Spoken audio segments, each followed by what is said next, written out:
I've done. 1 second. Done, sir. Let me know, sir, when to start. Yeah, I'm ready, sir. I'm ready.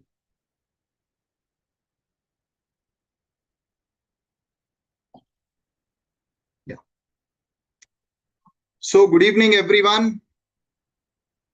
Welcome to our evening class. I had a question. In the morning, why cannot I see so many faces? I'm sure, definitely. Acha, but maybe it is group 1, group 2. That's why. But such a huge difference between group 1 and group 2? Because I can see a few of y'all in the morning, but not all of y'all. So, what is the reason?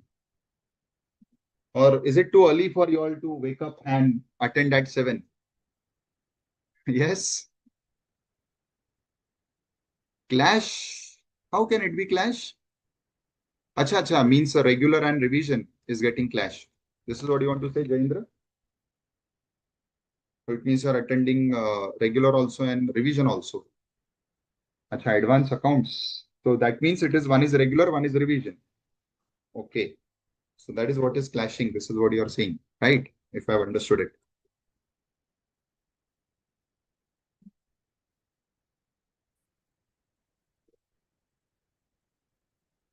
Okay. Acha. So it is you all are having regular class. Okay. And you all are all group one. Understood. Okay. Understood. Group one. Good. Good. So anyways, no worries. At least we are meeting at least once in a day. That's great for me. So yes, welcome. Good evening, every one of you all. Soumya, Tanu, Pavan, then Bharat, Manivanan, Jayendra, Priyanshi, Sunil, Astha, Kirti. So whoever has put me a chat, I'm able to connect to them. Great. Yes, yes, yes. Nidhi, Pooja, and Harshada. Great. And Priyanshi is also saying something. Sir, just till 20th July, this problem is there. Then LVC will be over. Okay, maybe till then we will be also concluding our revision class. But fine, I think after that I have one more class, so we can connect at that time in the morning. Anyways, so students, I'm here with my favorite topic in income tax law. Rather, there are two favorite topics of mine in income tax law. One is this head, PGBP. The other is CG. In fact, more. So I cannot say that these are the only two, but yes, very close to heart is definitely PGBP and CG. But then the other ones, which I also equally like, is TDS and set off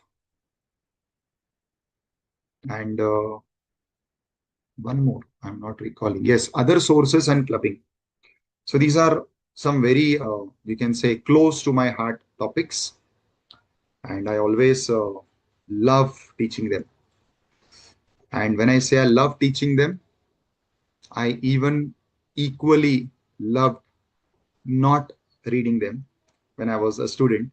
But somehow that initial not love for that subject actually made me study it closely, deeply, and that actually culminated in actually I starting loving to teach the subject, teach those topics. Fine. So let us take up your queries first. Tanu is asking me, sir, what is the meaning of current repairs? So, Tanu, this question is incomplete.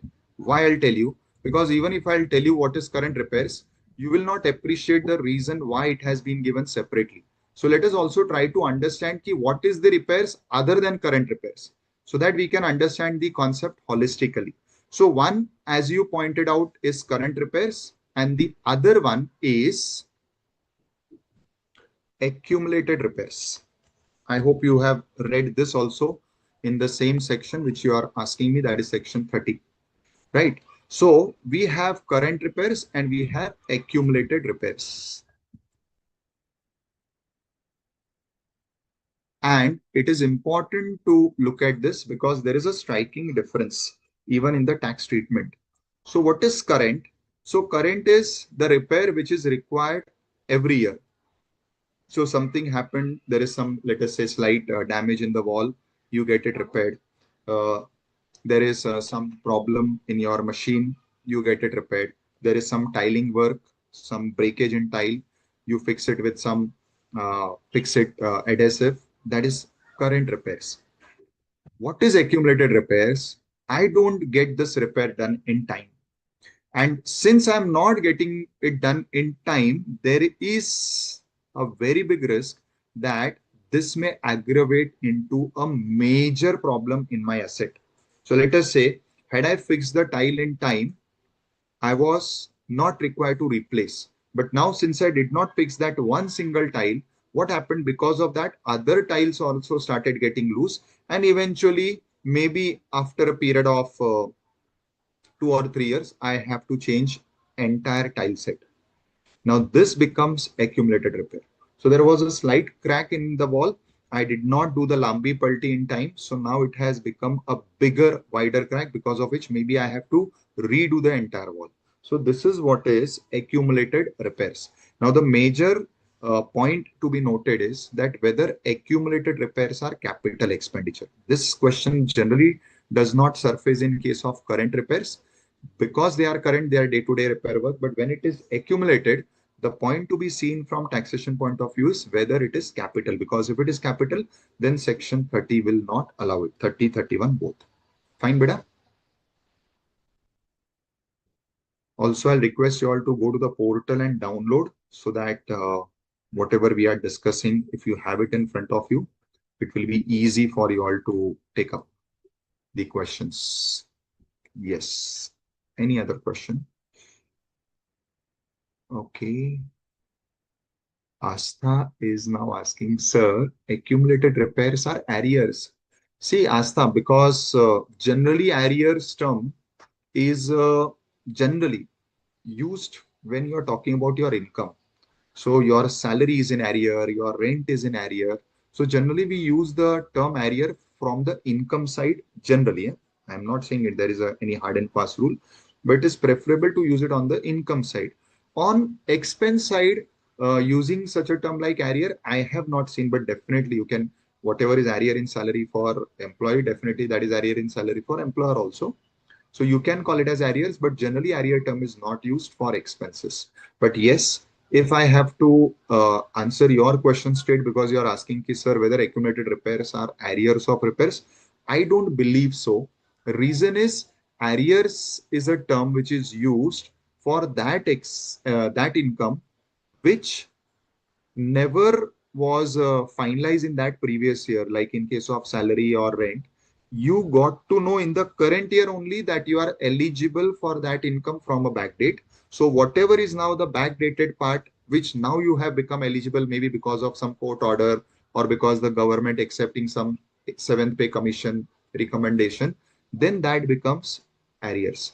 Accumulated is something which is adding up day by day because you are not taking any action. So that, according to me, is the difference. Fine. Okay.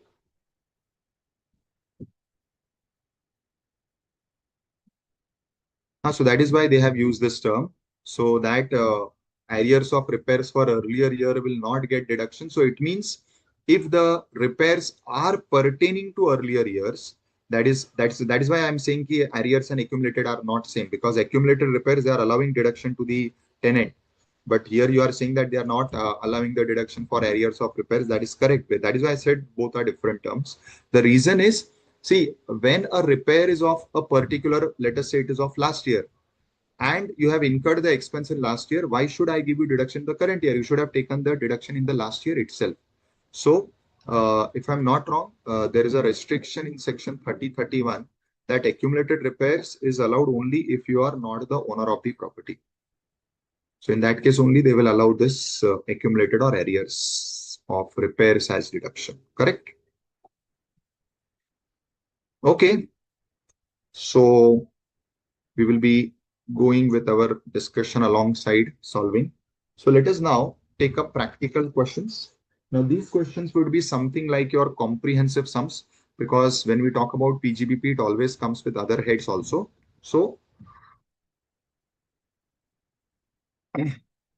other heads would also get revised, which is a good thing. And anyways, since we have to be prepared for exams, definitely we have to take up the questions which are exam type questions. So we have compiled these questions on the basis of what type of questions you can expect in exams, right? So what is the question? You are required to compute the total income, tax liability. Acha, I am ignoring tax liability because that is a separate revision part. So we will not spend time on that. Otherwise, we'll not be able to complete the sums. So we'll reach up to total income. In that also, my major emphasis will be on PGBP. Maybe other heads we can ignore, or whatever is possible, we'll do orally just to save time, because you also have a separate revision class for other heads also. So let us not mix up everything. But yes, we have to also have the habit of handling a comprehensive sum. So purposefully, since these type of sums are only asked, so that is why such a question is selected for revision. Though we will limit ourselves majorly to PGBP, and yes, minorly to other heads also, but not tax liability. Fine. Now this is very important. What scheme you are following? So here he is following the old scheme because he has opted out of the new scheme.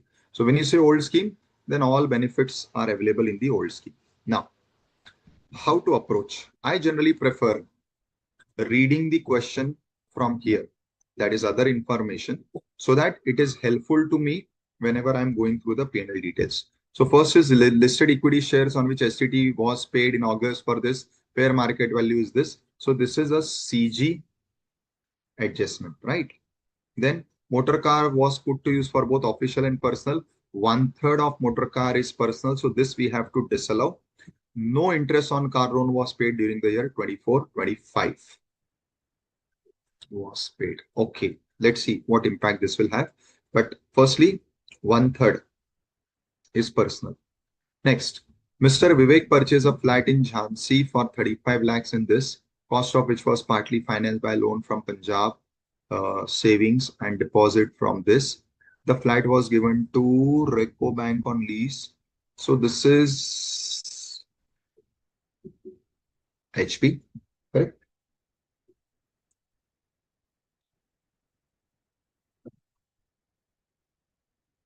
The flat was given on lease 10 years, 35,000 per month. And he has paid following in respect of the flat: municipal tax, house insurance. Okay. As per interest certificate issued by the bank for the financial year, he paid 1,80,000 towards principal, 2 lakh. Acha. Anything for this principal and interest, students? Just a suggestion. What should be the tax treatment of this? You would like to suggest anything?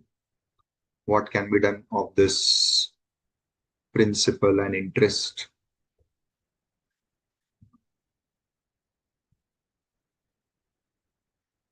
Jaindra. Excellent. Perfect answer, Jaindra. Others?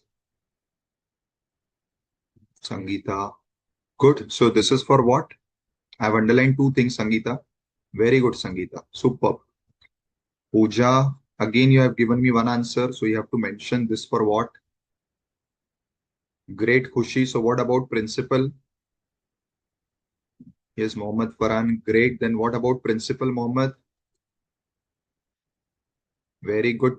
Sahil. Tanu. Then what about interest? You're right for principal. Pavan. What? Principal what?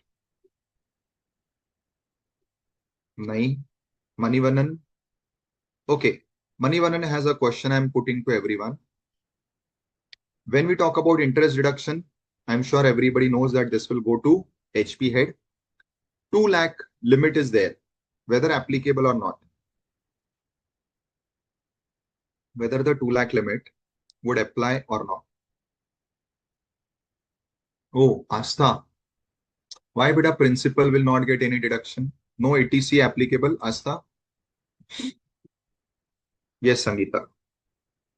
Good. Yes, Tanu, correct. Okay, so answer me everyone. Manivanan has a question. Ki, sir, 2 lakhs limit, whether it applies or not. Okay, Asta, I agree to your point. But as I said, now we are dealing from the entire sums perspective. So you have to give me the entire tax statement, whatever is applicable. Yes. So my question, whether 2 lakh limit on interest deduction applicable or not. I've got two answers, one from Tanu, one from Jayendra.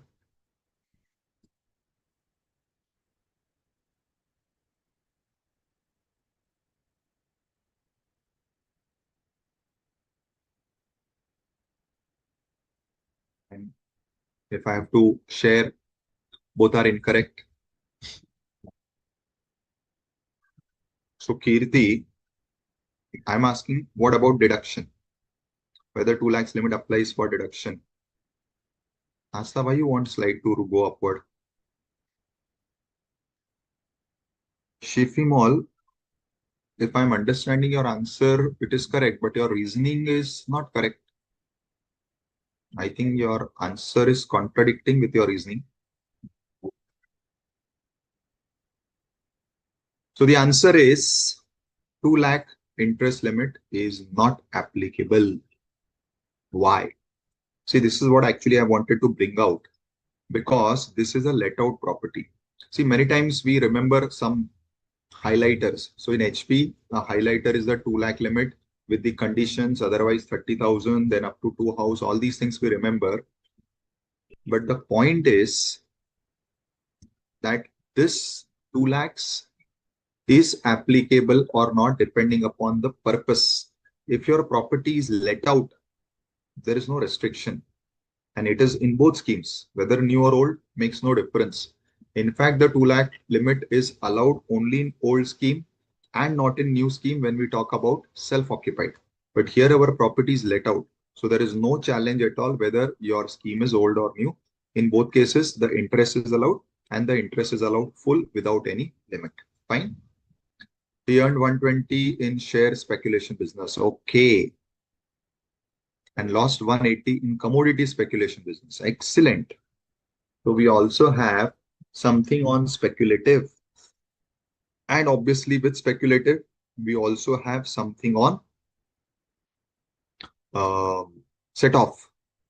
So you have to be also prepared for this. You have to tell me whether set off is there, whether this will be allowed, not allowed, what to be done, etc.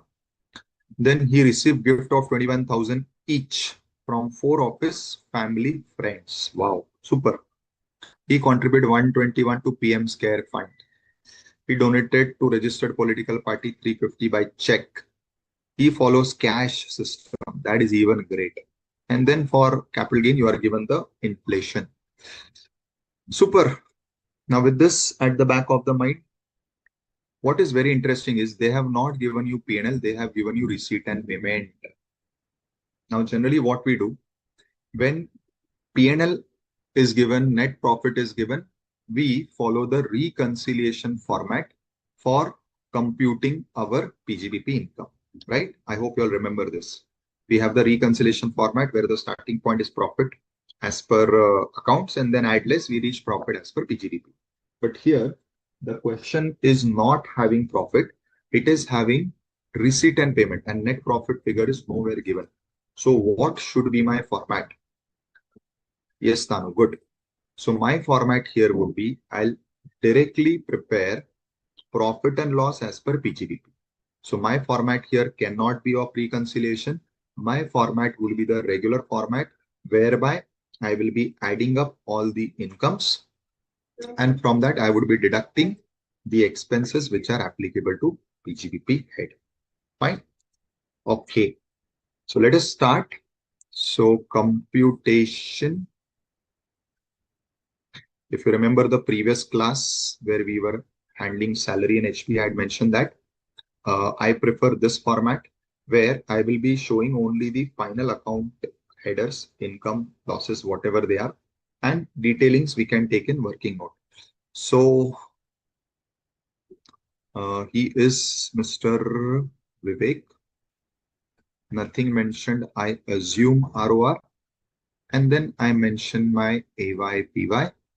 which is 24, 25, 25, 26. Fine. Income from salary, nothing. Income from house property, working note 1. Income from business and profession. Now in this, you have two subparts. Speculative business, where you are given two things, if I'm not wrong.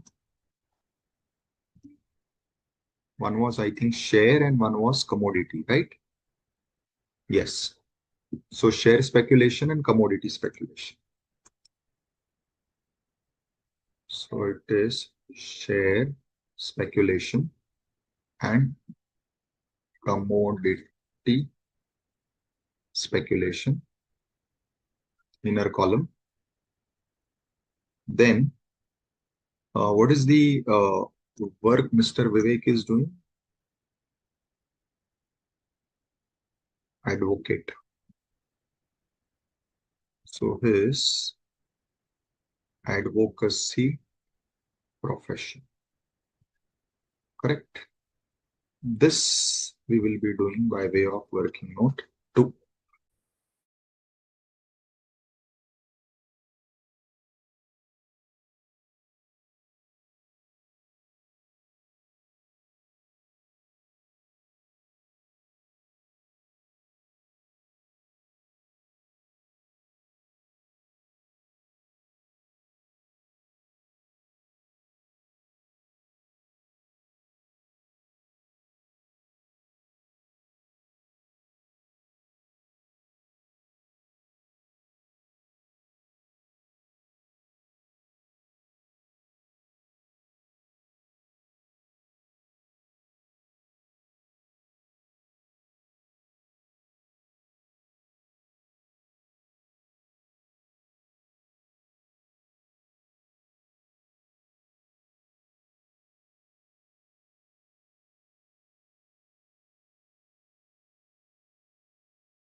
Yeah, sorry. Okay. So let us start one by one and reach to our answer. I'm sure parallelly you all would have started doing your calculations.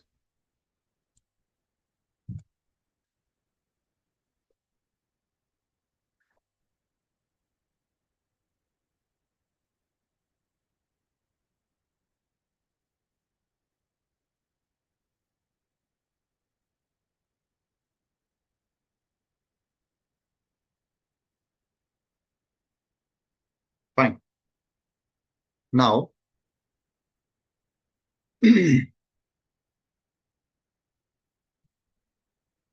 now if we see the HP part, what is given for HP?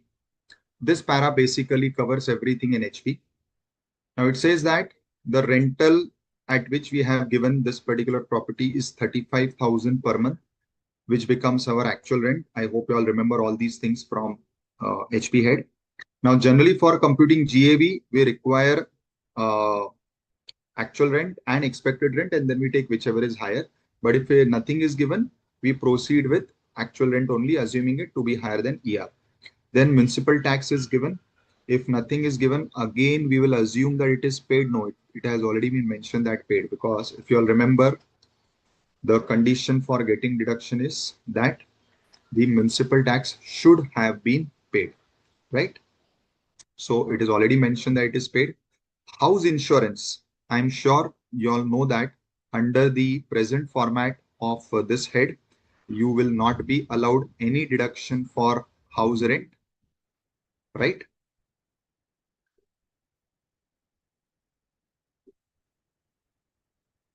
And then comes interest. Interest we already discussed. This will be fully allowed, correct? So with this, let us start our working. I'll request that you all do parallel working so that we can discuss it and we can final the working part. Okay. So just keep the figures handy. 35,000 per month.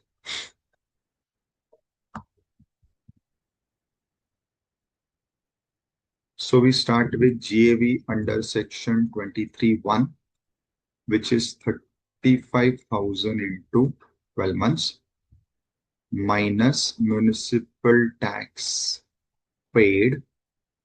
This will be my NAV minus deduction under section 24, clause A, standard deduction, which is 30% of NAV, and then I have interest on loan. This will become my HP, correct? So 12 threes are 36, 360, 12 fives are 60, so it is 420. And my municipal tax paid was 8,200. So this becomes 411,800. Help me with the 30% part. And this was something in excess of 2 lakhs. 2 lakh 1,500. Help me with the 30% part.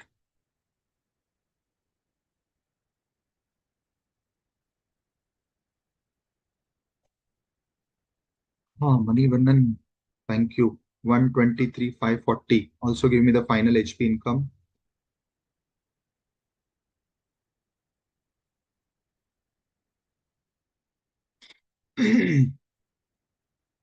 Okay, others have confirmed this. Okay, Kushi is saying that the final HP income is 86,760. Okay, good. Confirmed by Sahil. 86,760. So salary is nil. HP is 86,760. Perfect. ठीक है.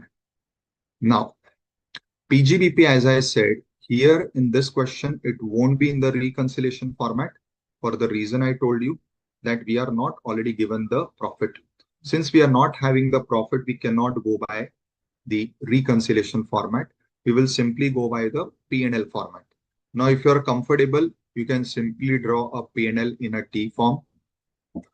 Or if you are even comfortable, you can simply list it down, like you can add all the receipts or expense professional incomes, and you can subtract all the expenses. So whatever format suits you, you can use that format. I always prefer using the T format because it is something which is rooted in us and we are very comfortable. So I'm using that format. Anyways, it is working mode, so it is your choice what format to use. Now, starting from the receipt side, opening balance, you all agree this is not a receipt, so no concern. This is PGBP receipt. Motor car loan taken, so this is loan taken. It is no receipt anywhere under any head. Sale receipts of 525 listed share. This is for that CG working, correct? So We start with our PGBP receipts, which is uh, professional receipts, if I can call it, right? And it is 4960. Now let us go to the expenses. All these are business expenses, staff salary 1750, general administrative 22, office rent 148. Student, just for paucity of time, just allow me only to write the figures and not write the terminologies. That you can always do, because I want to cover maximum variety of questions that I have taken in this particular sheet. So life insurance premium, this is of 80C. For the time being, we keep it aside. Motor car, this is capital asset. Yes, we need to check for depreciation. So I'll just put it here, depre on motor car. Correct. Now what is given?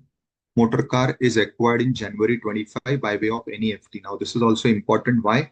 Because if the payment is in cash or by bearer check or even by cross check, which is not account pay, then you will not get deduction even for depreciation because of the operation of 40A3 in section 32. But here, since you have actually paid through banking channel, it is eligible. Now, I'm sure you all would recall what is the depreciation rate on motor car.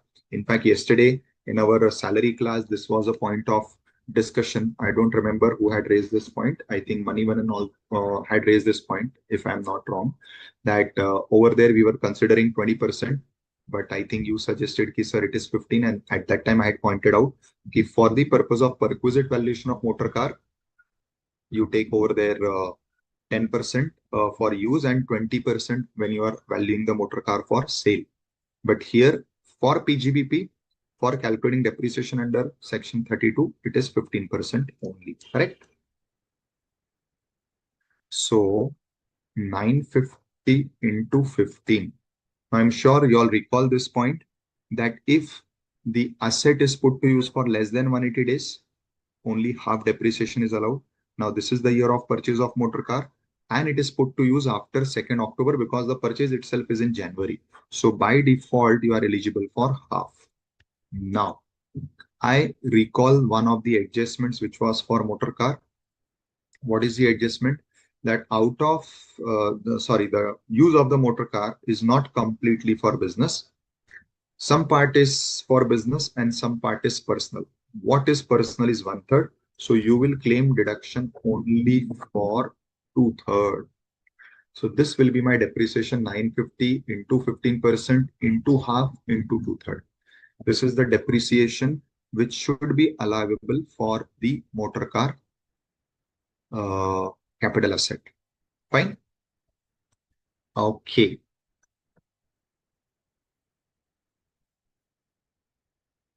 So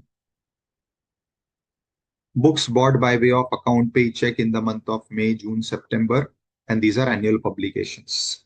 Again, try to recall what is there for annual publication. Okay, Soumya, I think, has given me the depreciation amount. Okay, 47.5. Okay, Soumya, I'll note it once I go to that part. Yes, I was on the books part. So where you have purchased books and these books are annual publications. Again, as a professional, books are also like your asset. In fact, it is considered as plant and machinery. Rather, to be very particular, it is considered as plant as per the definition of plant given in section 43(1). So you are eligible for depreciation, and the depreciation rate for books is now 40%. Earlier, for annual publication, it was 100%, but now the law has changed and now it has been made 40. Now, when have you purchased this? May, June, September. That is, everything is before 2nd October. It means the put to use is more than 180 days and hence 100% depreciation is eligible. Yes, Manivanan, correct, 40%. Yes, Asta, correct, 40%. Tanu, correct. Okay, 32,000 Manivanan has given me the depreciation. Here the car depreciation was given to me as 47.5. I'll just note down so that I'll not miss. Okay, so computer acquired on this date. Again, for professional use, payment made by account paycheck. Account paycheck is valid. Yes. And again, this date is post 2nd October. So again, the challenge is you will not get full depreciation. You will have to claim half depreciation. And the rate of depreciation on computers is again, now the new rates are 40. Earlier it was 60% for computers. Now they have streamlined the rates and majority are now in 15 or 40. So computers are in 40%. So we'll be charging 40%, but with half. Correct? So let me go back to, so depreciation on motor car, then on books and on computer. So books working, computer 50% working. I'm just putting down the figures given to me by different students. So 47.5 was given to me for motor car, 32 was given to me for books. Manivanan gives 10,400. I assume this is for computer. Okay, Soumya confirms this. Sahil confirms. Shifimol confirms. So 10,400 is the depreciation. Okay, Asta, I think has a question. Sir, if we purchase on 2nd October, then depreciation is not 50. No, but it will still be 50 because it is still equal to 180 days. It should be less than 180 days to be not 50. Yes, Aksa. So 10,400 is my depreciation on computer. Correct? Fine. Domestic drawings. Students, I'm sure you all will understand that this is a personal expense. So nowhere allowed. Under any head, not allowed. Motor car maintenance, yes. But again, the challenge is it should not be allowed fully. Why not fully? Because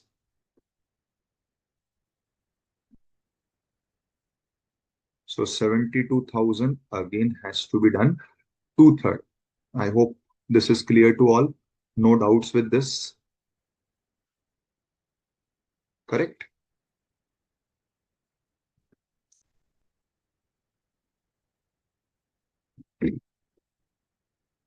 Yes, Aksa has given me the value as 48. Confirmed by Manivanan. Confirmed by Khushi. Sahil. Oh, Bapre. Many people are there. Sangeeta. Good. Good to see so many people responding promptly. Shows your commitment and your availability to help me. Thank you. Okay, Pavan. 10, you have typed less beta. Okay, let us proceed then. Public Provident Fund, this we have to consider in ATC closing balance out of my question. So if I have taken all figures, then yes, rent and all are covered. Perfect. ठीक है.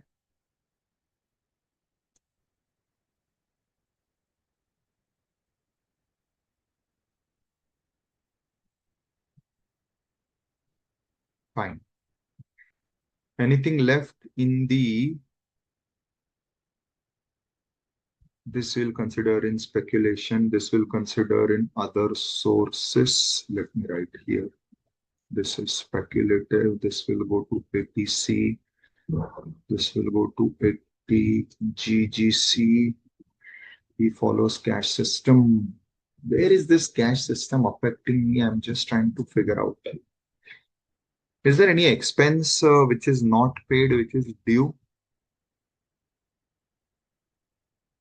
Ah, ha, ha, ha, ha, ha, ha. Okay. But where is this car loan? Have I missed something? Yes, Manivan. Correct. You also pointed out the same thing. Yes, Shifri Mall. Correct. So where is this interest?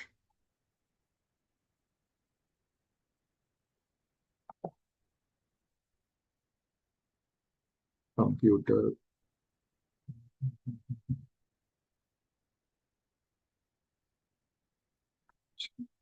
books.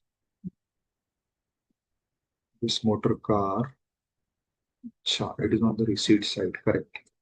So this motor car loan interest. So interest on 5 lakhs is what we are not considering here for the reason that you are following cash basis and the law says PGBP head would be computed on the method of accounting followed by you. So if you are following cash basis, we will also compute PG by cash basis.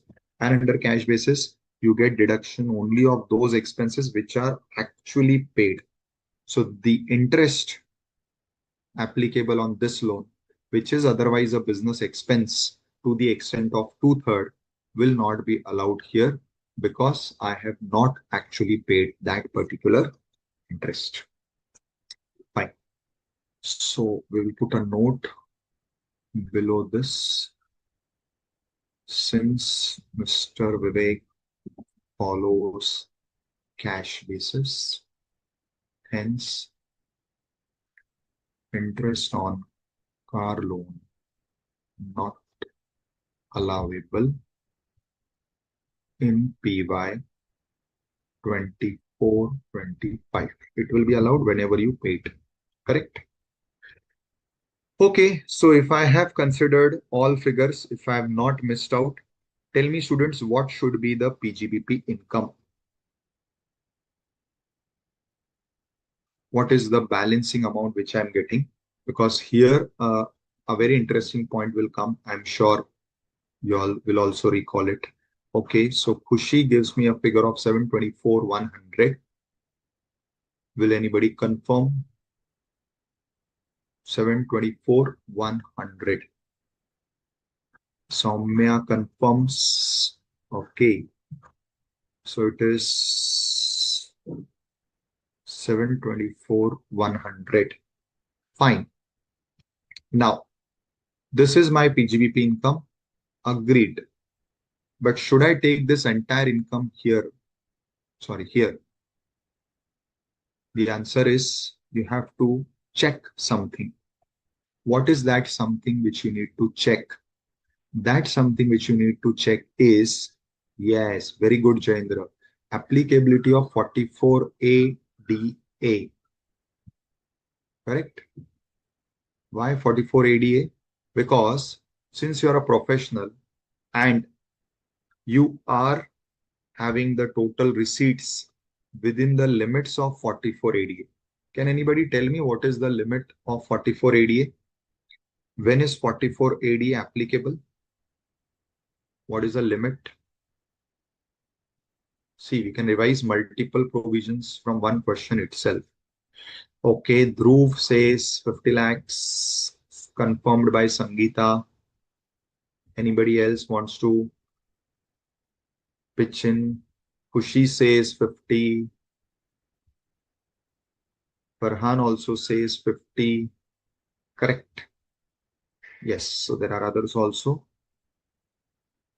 So 50 lakhs is the criterion for deciding whether or not you are liable for tax audit, rather not tax audit, whether you are covered under 44 ADA.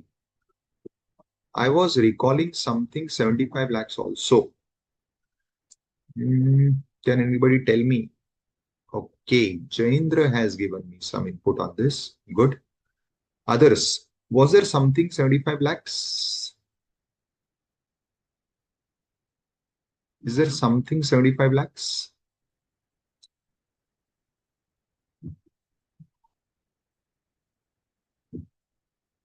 So this is one note, another note. Since gross receipts are 49.6, correct? 49.6, that is 4960, 49.6 lakhs. Hence, Mr. Vivek is covered under section 44 ADA because he's a professional also and his turnover is Okay, Dhruv has given me some answer for 75 lakhs. Soumya has given me 75 lakhs if cash receipts are more than or not more than. Kushi says cash receipts less than equal to 5% of gross receipts than 75 lakhs. Good. So where your cash is less than 5% or your banking is 95% or more, then the limit is 75. Correct? Anyways, we can go by 50 itself because it is below 50, so we need not check for the banking part. Now, since the gross receipts are 49.6 lakhs, hence Mr. Vivek, who is also professional, is covered in 44ADA. Now, what is the impact of this? In this case, the minimum profit should be 49.6 lakhs multiplied by 50%.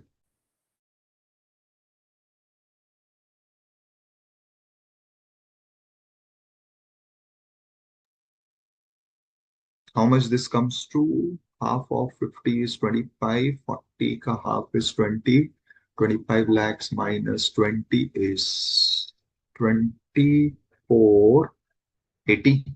Correct? 2480 is right. Okay, confirmed by Sangeeta, Tanu, Soumya, Aksaf. Oh, correct. Yes. So you should have a profit of 24.80. This is the minimum requirement. Or else, if you don't show this, you'll have to maintain books, get them audited. Now, what is our figure that we are getting? The figure that we are getting is only 7,24,100. Now, this is the point which I was trying to bring out. Now, if my PGBP income is 724,100, but I am covered under 44 ADA, which requires me to show a minimum of 50%, then what should I do?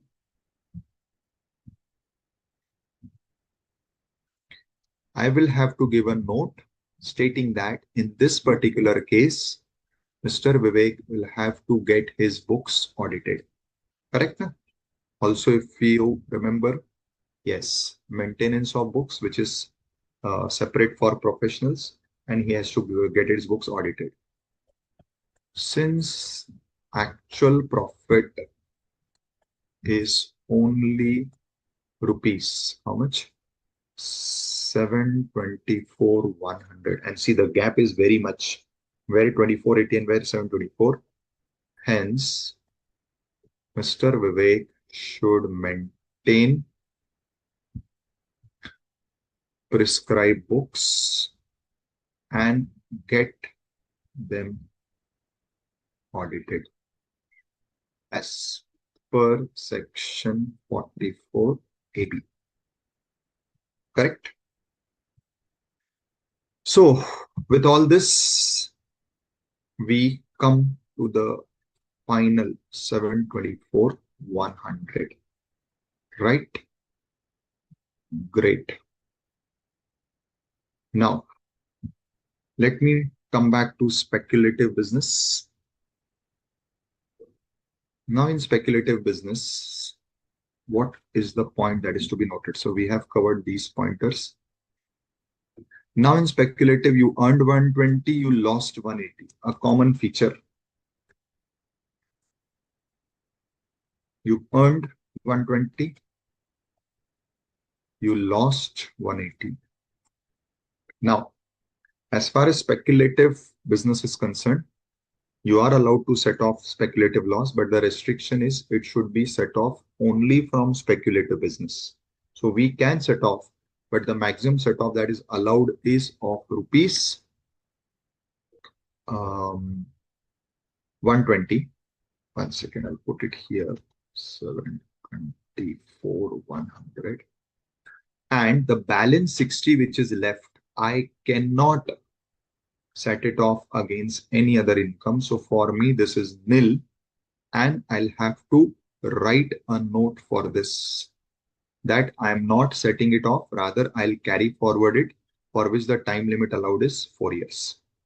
So my final PGBP income in the outer column will be 724,100. Correct? Yes, Sangeeta. Very good. Students, I hope you all are able to comprehensively revise. I am skipping this because this will consume a lot of time and we cannot devote so much time to one chapter, which is not part of today's revision, and it is going to be covered separately. So next working note 4 will be of other sources.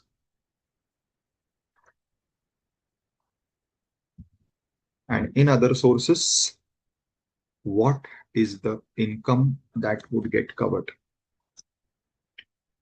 Yes, students, which income will get covered under other sources? The income of gift. So 21,000 each is given by 4 friends, right? Manivan, I did not get what you are saying. 6% only tax liability. I did not get what is that 6% tax liability. Can you please explain, elaborate? In the meantime, I'll complete this point. 21,000 each from 4 family friends. Now we have to first assess whether this gift is income. So gift under section 56 bracket 2 bracket Roman 10. Now 21,000 into 4. So it comes to 84,000, correct? Now the question is whether this 84,000 is income. The answer is yes, because it exceeds the limit of beta Manivanan, whether 44 ADA has 6% or 44 AD has 6%. Please go and check. 44 AD has 50%, which we have considered. And let me tell you that 6% in 44 AD, firstly, it is not applicable here because it is 44 AD.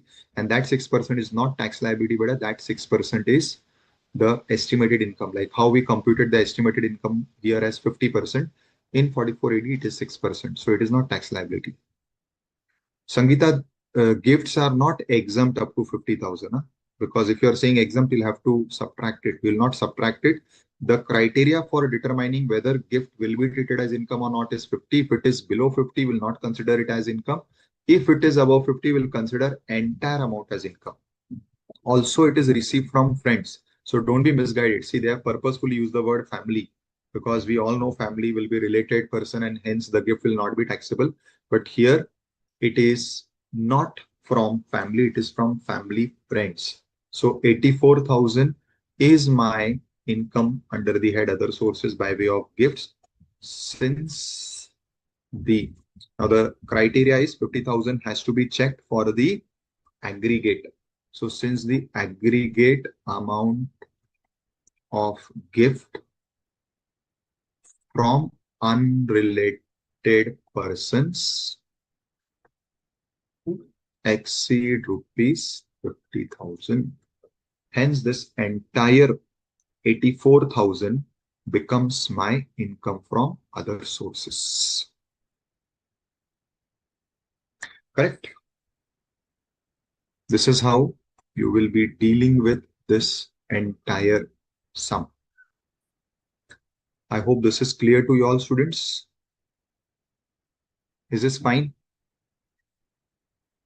Should we proceed? Sure.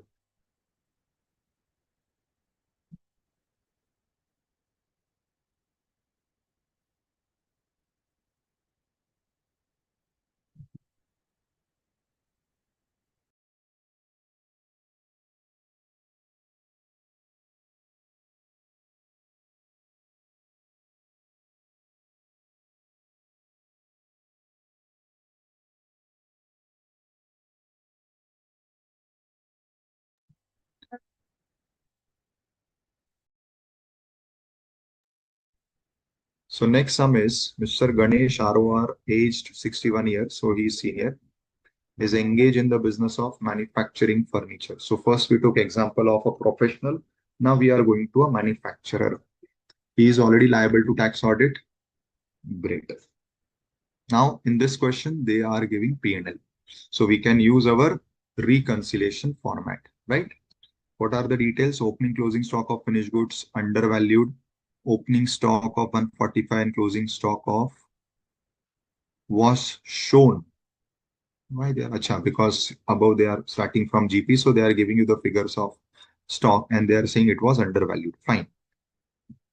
Salaries and wages include contribution. NPS. Good.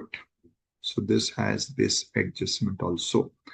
Some of the employees opted for retirement under VRS. A sum of 340 was paid. This is very important because for VRS section 35 DDA requires that the payment should have been made. If it is not paid, deduction is not allowed. Correct, na? And you made payment in the current financial year, so you will be eligible for deduction. How much, that we will check. Correct? Interest on loan includes interest paid at 15% on loan of rupees 12 lakhs, which was taken from SBI on 1/5/22. Purchase of new electric car. Car is personal. Now, if it is personal, there will be no deduction under PGBP, right? Anything else can be done for this car interest? Firstly, I hope it is clear. It will not be allowed in PGBP. So here I'll just put a star. Interest on loans. Correct. This is which adjustment? Adjustment number 3. So interest on loan, I have to see third adjustment. Opening closing, I have to do directly. Salary and wages, I have to see second adjustment. Okay. Students, so car, I hope everybody agrees the interest is personal. And if it is personal, then, you know, PGP will not allow. But then I'm still trying to recall. Anybody else can help me? Very good. Tanu, Kushi, Sangeeta, excellent. Very good.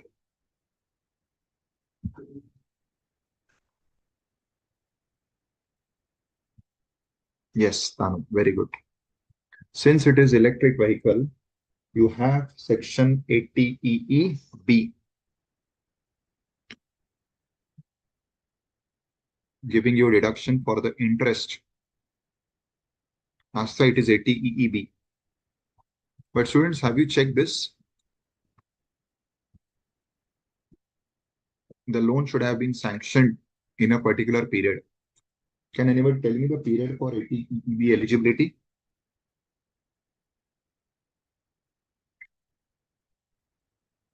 Okay, income tax depreciation 450. Okay. Motor car purchase of 3 lakhs for supply of finished goods to dealers. This was not considered, so we have to consider this. Okay.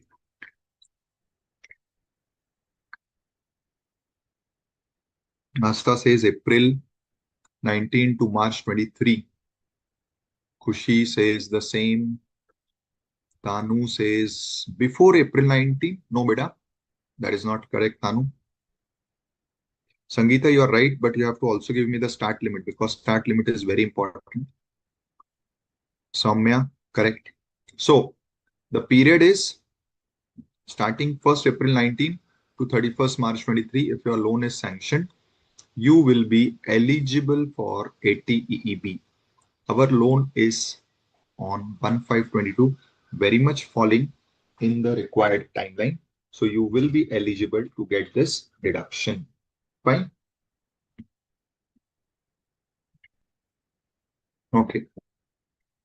Fourth adjustment for depreciation we'll have to do. Next. Asset was purchased for 6 lakhs on this date for scientific research. Wow.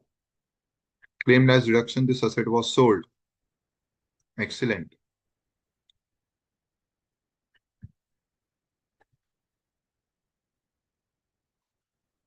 Next, administrative expenses include. So this is adjustment number 6.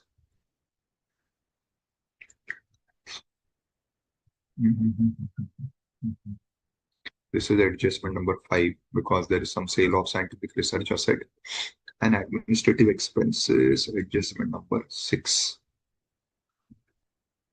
Okay. He received 3 lakhs from debtors. Wow, wow.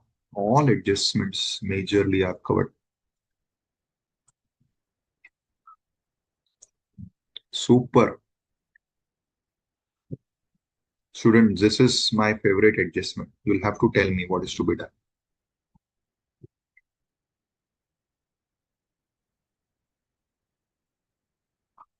Now, you have to compute total income. Again, we'll ignore this.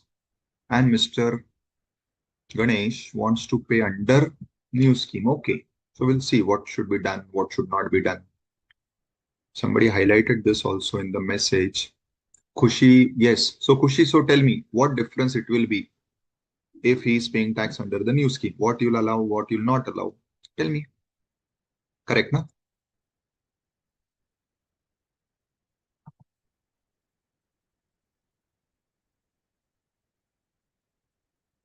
So basically he has only other sources, that is winnings. He has PGBP. That's it. So it is good. No other heads are given. We have to only work on these 2, 3 heads. Very good. So Kushi is saying, sir, if he is in new scheme, ATEEB will not be allowed. Correct. Anyways, we were just discussing on what could be the treatment.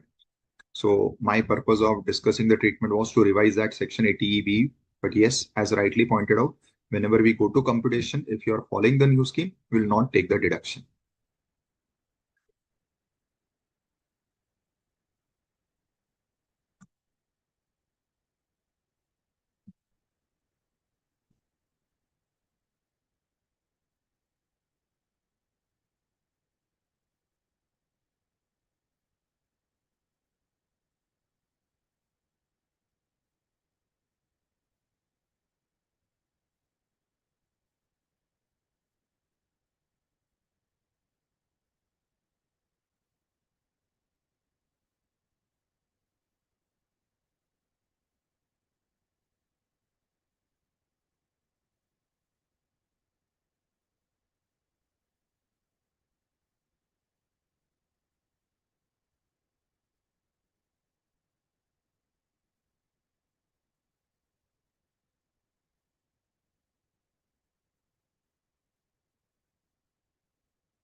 Now, even though you may be eligible for 80C, then I think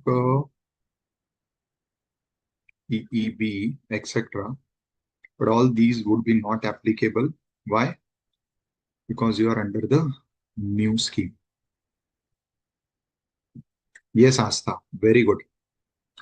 So, students, I had asked you all to, in the meantime, think over this point till the time I'm writing the other formatting part. This is a very good adjustment. And yes, we have to find out what would be treated as income. So Asta has given me one answer. Let's see what would be the final tax treatment.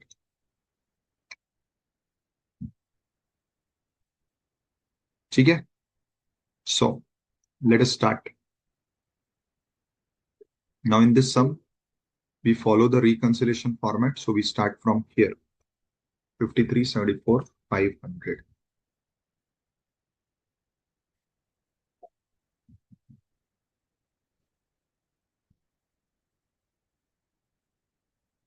Computation of.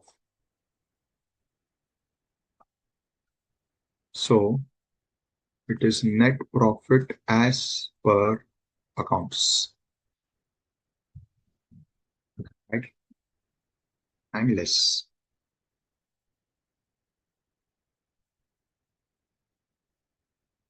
Let me start from the winnings 31,500 is not part of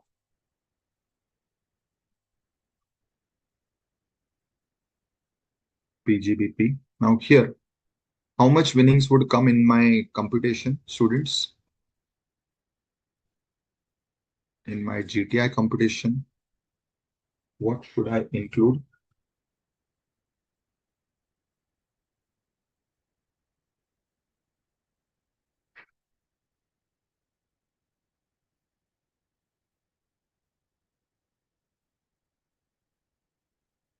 So Tanu, I'm asking, what should I consider?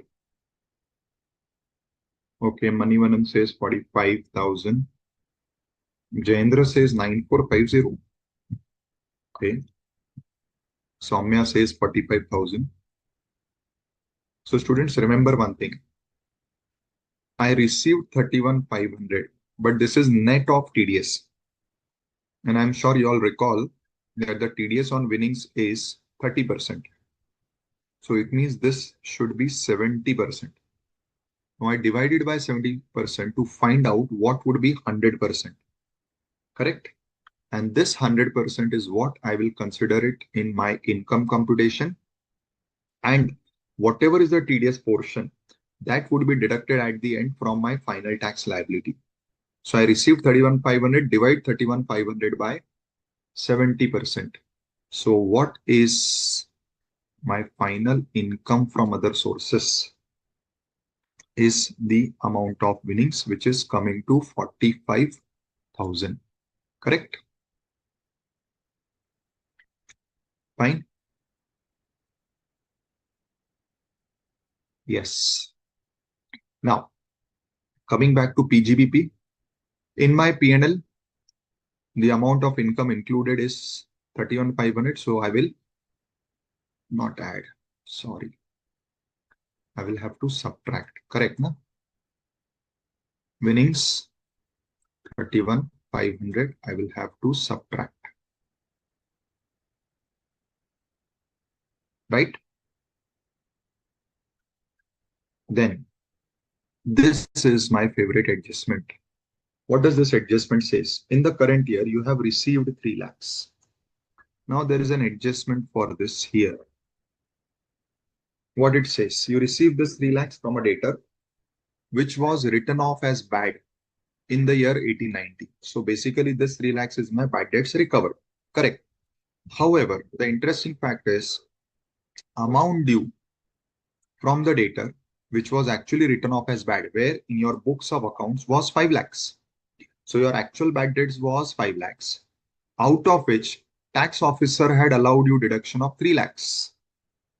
So when you are doing computation in that year of 1819, the tax officer had allowed you the deduction of 3 lakhs. So it is like this. Your bad debts is 5 lakhs, out of which deduction allowed, deduction not allowed. How much deduction was allowed? 3 lakhs. Deduction not allowed is 2 lakhs. Now you have this bad debts recovered of 3 lakhs. Correct, na? Now the question is, what will be the treatment? Please understand, if you remember our class, I had made this very clear categorically that only the amount which was earlier allowed as deduction can only be taxed now, right? So what was not allowed as deduction cannot be taxed now. Now, how much was not allowed as deduction? 2 lakhs. So 2 lakhs cannot be taxed. Why? Because it is that portion which was not allowed.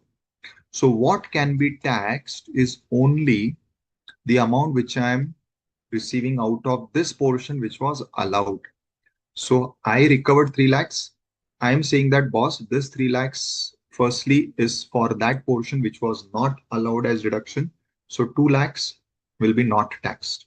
Only what can be taxed is 1 lakh. Is this understood? Students, is this understood?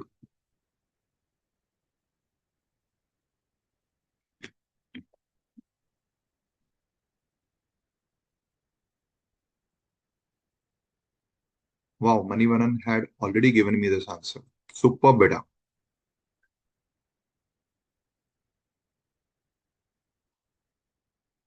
See, what does the law says?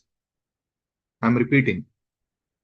The law says that bad debts recovered will be considered as income in PGBP only to the extent it was allowed as deduction from PGBP in the year in which the bad debts happened. So what was allowed as deduction can only be taxed. Corollary to this is what was not allowed as deduction, even if that amount is recovered, it cannot be taxed. Now, the data given in the question is that I had a bad debts of 5 lakhs, out of which only 3 lakhs was allowed by the officer as deduction. So in that year itself, 2 lakhs was not allowed as deduction. So even though I was having bad debts, I did not get the deduction of 2 lakhs. Now, out of this total bad debts of 5 lakhs, in this year, I could recover only 3 lakhs from that particular debtor. Now, what the law says, I have to treat this as income only to the extent it was allowed as deduction earlier. In other words, if some amount was not allowed, I cannot be taxed. Now, when I was not allowed 2 lakhs earlier, what I am considering is that the amount which I received now, this 3 lakhs, is firstly recovery of this 2 lakhs because it was not allowed as deduction. So I'm saying that, boss, this 2 lakhs which was not allowed as my deduction, I have recovered that. So in my 3 lakhs, what I have recovered, 2 lakhs pertain to that amount which was not allowed as deduction. Hence, the balance out of 3 lakhs, which is left, is 1 lakh. This you can tax me because this is out of this amount which was allowed as deduction. So this is how we interpret this particular section, right? I'll come to the variations. What if any other amount is received? I'll come to that. So firstly, let me give the treatment. So the treatment is as per section 41, subsection 4, where bad debts recovery is taxed. What can be taxed in the current year is only 1 lakh. So what will be my working? Add bad debts recovered which was allowed as deduction earlier, correct? Section 41(4). This amount we determined as 1 lakh. So 1 lakh I can tax. So 1 lakh I am adding in my PGP income. But how much amount of bad debts recovered is credited to P&L? I am subtracting the whole amount. So 3 lakhs is credited to P&L. Let me subtract the whole amount. And only what is final, my income, I am adding. So in fact, the net effect is of 2 lakhs. But instead of giving net effect, I'm giving the gross effects, right? Now, somebody asked me a question, sir, what if a different amount was received?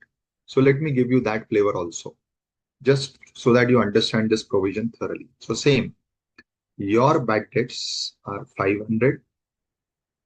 out of which allowed amount 3 lakhs, not allowed amount 2 lakhs. Now today, how much bad debts are recovered? First option, bad debts recovered is 450. Second option, bad debts recovered is 180. These are two different possibilities. One possibility we have already covered, that bad debts recovered is 300. This possibility is already, which is the original possibility of the sum, is already covered. So I'm taking another possibility. So 300 recovered is already covered. Now I'm taking other possibility. What if 450 was recovered? What if 180 was recovered? So this will help you understand the tax impact of what we are trying to discuss. Now, same logic. The logic is I will first assume that whatever is recovered is out of this 2 lakhs. So whatever I am recovering, I am saying, okay, boss, I have first recovered this 2 lakhs. Now, if from 452 lakhs is recovered, whatever is recovered out of this 2 lakhs is not taxed. So what is balance that is recovered is this will be taxed. So if 450 is recovered, I will be required to pay tax on 250. Like how when 300 was recovered, I was required to pay tax on 100. Now, interestingly, what if only 180 is recovered? Same rule. I will assume that whatever I am recovering out of 2 lakhs first. Now, if I am saying whatever I am recovering is out of 2 lakhs, so basically this entire 180 is out of 2 lakhs. So nothing will be taxed because entire 180 is assumed to be out of 2 lakhs. So there is nothing left to be taxed. Correct. So I have taken 3 amount examples just to give you the flavor of what could be the answer. So where 450 is recovered, 250 is tax. Where 300 is recovered, 100 is tax. And where 180 is recovered, nothing will be taxed. Because in all cases, I am first treating that whatever I am recovering is out of 200, which was not allowed as deduction. I hope now this is clear to all.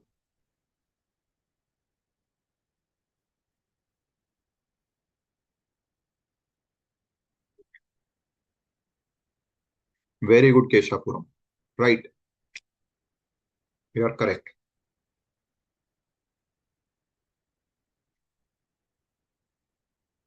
Very good. Others, I hope it is clear to all. Yes. So this adjustment is done. Now this is also going to be interesting. This one, whenever it comes. Okay. So let us proceed. We have done for both. Some may also says clear. Good. Tanu has already said clear. Fine. Now, there is this first adjustment. Opening and closing stocks are undervalued. And they have given you the opening value as 1450 and closing value as 2350. Now, what has happened? You have undervalued them. Undervalued means simply it is having a direct impact on profit. So this is your trading account. Closing is here, opening is here. In both cases, you have considered less amount. Now, if you have considered less amount, it means there is some impact on profit, which we will have to nullify by making the adjustment. Now, whatever is the effect because of opening stock undervaluation is that since opening stock is undervalued, what is the effect? Whatever is my GP should definitely be higher. It is appearing as higher. Correct, na? Because I have undervalued the opening. And I'm sure you'll understand if you undervalue anything, which is an expense. See, opening is an expense because it is a debit item. So what is happening? Your undervaluation is actually leading to reduction in your expense and eventually leading to inflation of your profit. So because of this undervaluation, my GP is higher. If it is higher, I'll have to reduce it. So in less, I will write undervaluation of opening stock. Now, interestingly, how much opening stock is given? 1450. Now, I have to find out the amount of undervaluation. Now, this 1450 is already undervalued amount, means it is 90. How 90? 10% is undervalued. So this is already 90, so divided by 90, and I want to find out that undervaluation amount, which is 10. So this is the proportionate amount of the undervaluation which is impacting my profit. This has to be subtracted. Similarly, whatever is the undervaluation amount in closing stock, what is the impact of that? See, whatever is undervalued in closing stock is a credit item. The impact of this is it would have reduced my GP. So my GP appearing is less because of this. So now to counter this, I will have to add it back. So here I am adding it. So undervaluation in closing stock. Same calculation. My closing stock given is 2530, which is already 90 because it is undervalued. I have to find how much is 10 in this. That will become the amount, right? So these two amounts, the 1450 wala and this 2350 wala, you have to give me, correct? So 2530 and 1450. Simply you have to divide it by 9. If I have to give you the straight answer, divided by 9, you get the answer or the amount that has to be added and subtracted. Fine, students? So this is also done. Now, P&L debit side. So first is administrative expense 6430. Now, if you remember, I had given you 4 rules that anything will be allowed in PGP. 4 conditions are satisfied. 1, related to business. 2nd, it should be current year. 3rd, revenue nature and not an offense. If you satisfy all 4 basic conditions, then it is allowed prima facie. And then if any adjustments are given, we have to consider. So administrative expense satisfy all the 4 conditions. Now we have to make adjustment for the adjustments. Tanu beta, you have given me one value, but you have not specified it is value of opening or closing difference. So how will I know it is which value you are telling me? Okay, now going to the adjustment for administration expense, it is adjustment number 6. It includes an expense of 175, which is paid to a scientific research association approved under section 35. Out of this 175, rupees 50 was utilized towards purchase of land by the research association. Okay, students, you have to tell me what is to be done for this scientific research wala adjustment. In the meantime, let me check if anybody has given me value. Okay, Tanu, you have given me this value for opening. It is somehow I'm not getting. I think you have given me the 100% value then. I want 10%. So I'm assuming it is 161,111. Correct. Soumya has given me that.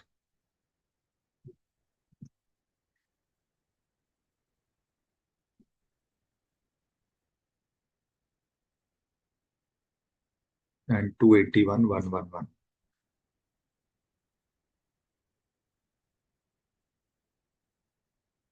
Okay. Chalo, students. Fine. Perfect. Wow. Many people have given me answers. Now, I think Aksa is giving me answer for this scientific research. Is it better? You have given me something as deemed income. Is it for that scientific research? Okay. So students, tell me what is to be done for this scientific research adjustment. What is the adjustment? That my administrative expenses includes 175. But it is 175. You have given me the amount of 4 lakhs. So how come this 4 lakhs you have got?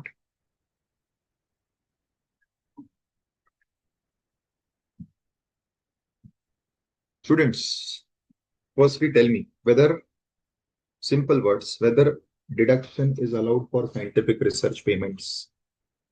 That is what you have to check simply.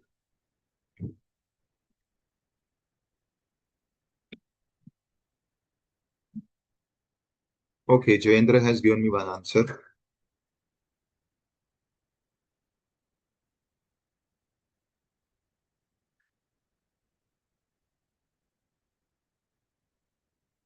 Very good, Manimanan.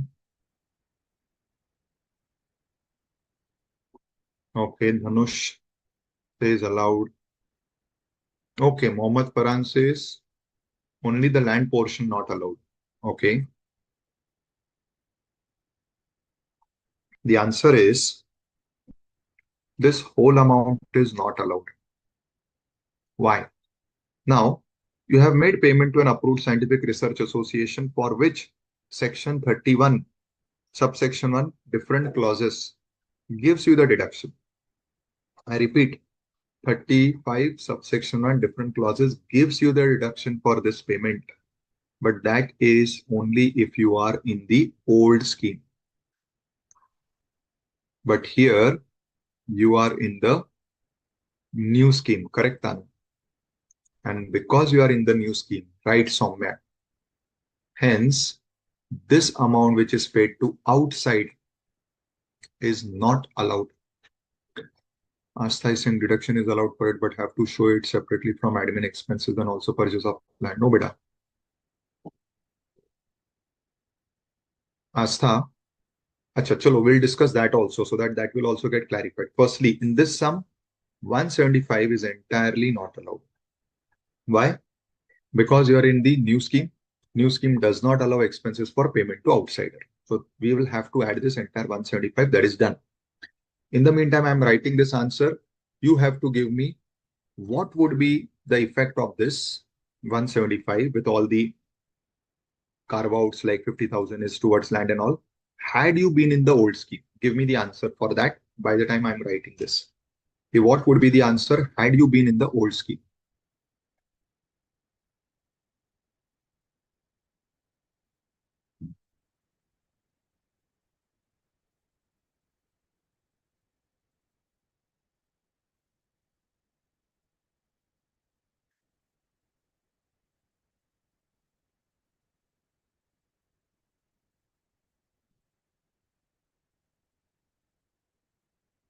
So what would be the answer, students?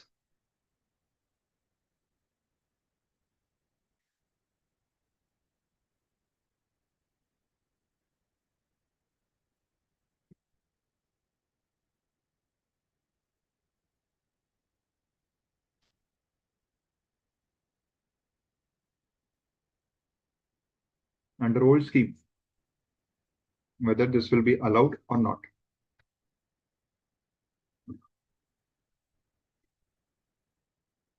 Jaindra, no effect of land. Soumya, no effect of land. Okay. Khushi, fine. Okay. The answer is, had you been in the old scheme, entire 175 would have been allowed. Entire 175 would have been allowed. Farhan is saying, sir, but question is not specifying. But a question is specifying. Read the question, what it says.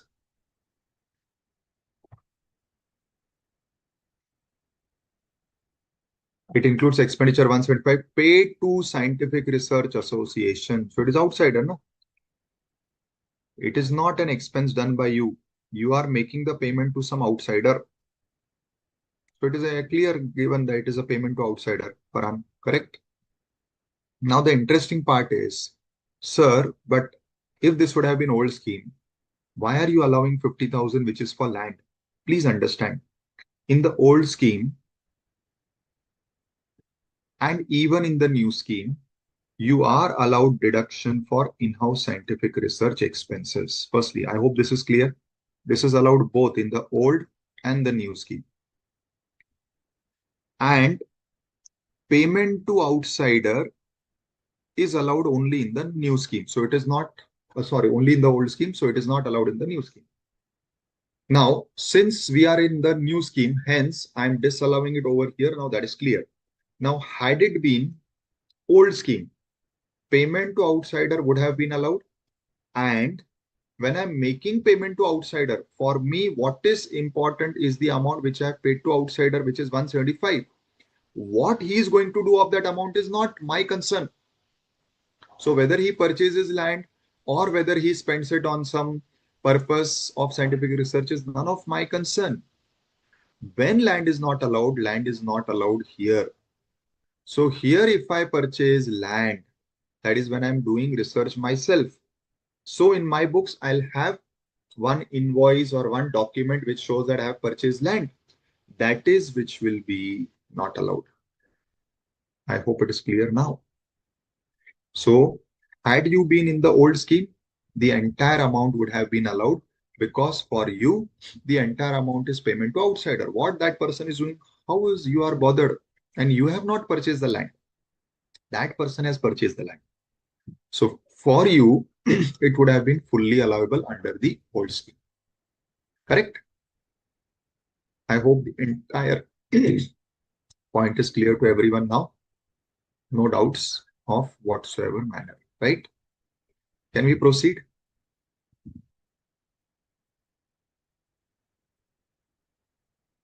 Yes, beta. You can show it separately from admin expenses then. Correct. Should we proceed now? Great. Now coming to an important adjustment. Salary wages 80 lakhs, for which the second adjustment says something. What does the second adjustment say? Now again, you have to help me with this. It says that assessee has contributed 20% of basic salary in national pension scheme referred in 80 CCD, which is good, because this is what is allowed in section 36(1). Regarding salary paid to an employee, Mr. Ramesh, who has withdrawn basic of 5 lakhs. It means, what is your contribution? This is your contribution, 1 lakh. What is this? Employer's contribution to 80 CCD for employee. So how much you have contributed? You have contributed 1 lakh. Now, what is the challenge in this? You have contributed now, and it is allowed in 36(1). So, but what is the challenge? Any challenge? Soumya, in that case, it would not have been allowed. I've already mentioned that. So if land is purchased and you are doing in-house research, land will not be allowed. Okay, come to this question. Now you have contributed 1 lakh to employees 80 CCD, that is National Pension Scheme. Are you eligible to get deduction? And if yes, what amount?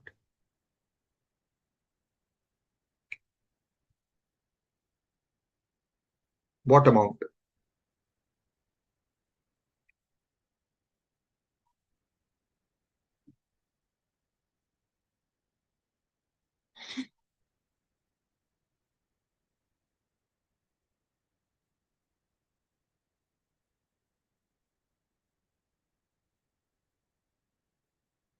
Oh, Shifimol, something new has come. 80 CCD not permitted in new scheme. Okay. Students, 80 CCD permitted, not permitted? Tanu, are you sure? Percentage? Jaindra, very good. Manivanan, very good.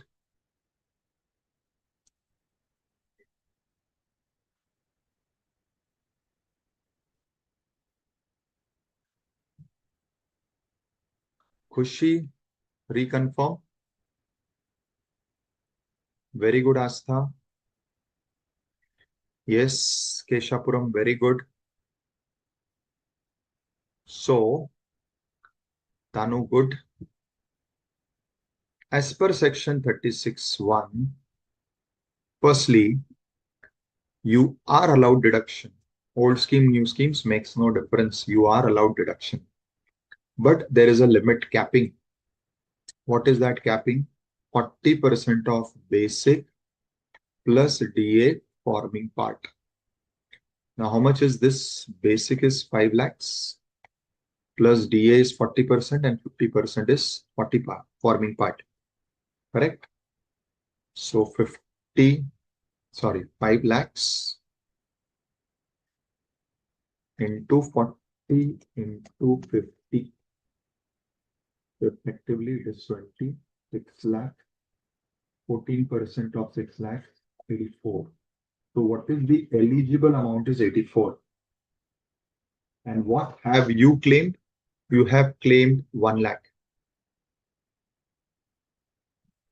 Correct? You have claimed 1 lakh. So you have claimed excess by 16,000. So 16,000 will get disallowed. Yes. So 16,000 will be added back to your income, this computation, as disallowed amount. Correct? I hope this is clear to all. So, excess contribution to Section 80 CCD National Pension Scheme. 16,000. Asta, I believe yes. I believe yes. Okay. So this is also done. Second is also done. Now we proceed to interest on loan. Adjustment number 3. Sorry. One part is left. Sorry. So salary includes this and B part.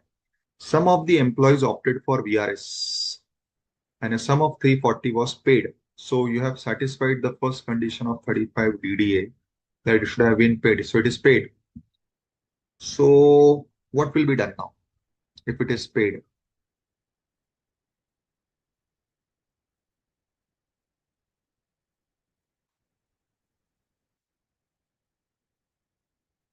Asta, when I gave you answer, my interpretation is it will be added. This is what I mean by yes. Okay. Students, coming back. So what is the special point here? So I've given you the section 35 DDA allows deduction for payment to VRS.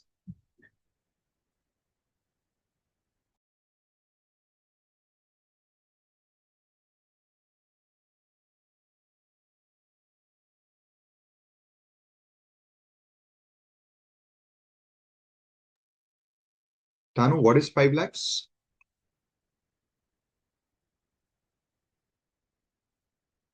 Soumya, perfect.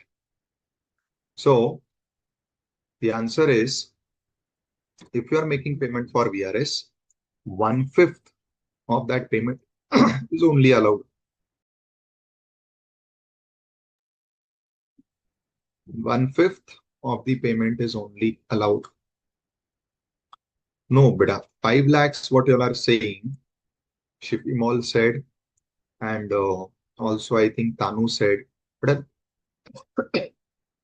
that is the limit under salary chapter, that how much maximum exemption would be allowed for the amount of PRS 5 lakhs. That is for salary computation.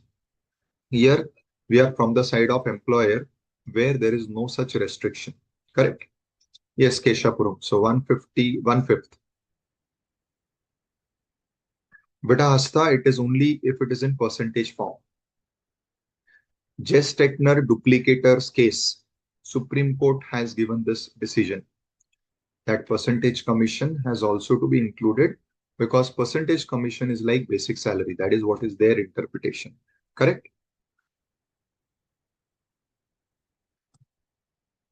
Manivanan, what is this deferred 80% allowed 20%? Sorry, I did not get this. 80% deferred, allowed 20%. Acha, okay. So same 1/5. Okay, you are giving in percentage. So effectively, students, the effect of this is you will be allowed 1/5. Now the point is you have already debited this whole amount in salary because you have paid it in this year. So you debited this whole amount. Now in this particular case, what you'll have to do is, since allowed is only 1/5, I will have to disallow the excess amount, which is the 4/5 portion. So I've claimed the entire amount, which is wrong. Correct, na? I have claimed the entire amount, which is wrong. So I'll have to disallow the excess, which is the 4/5 portion. Yes. So Soumya says 272. Manivanan says 270. Please be clear. 272 or 270. I am getting two answers. Yeah, that way also Keshapuram you can do. You can add whole amount and you can deduct 1/5. So you can pass two effects. First add whole amount and in the less you can do 1/5. Or net 4/5 you can disallow, which comes to 272 as confirmed by many others. So what I will do is 4/5 of VRS paid. That is 272. I will disallow, right?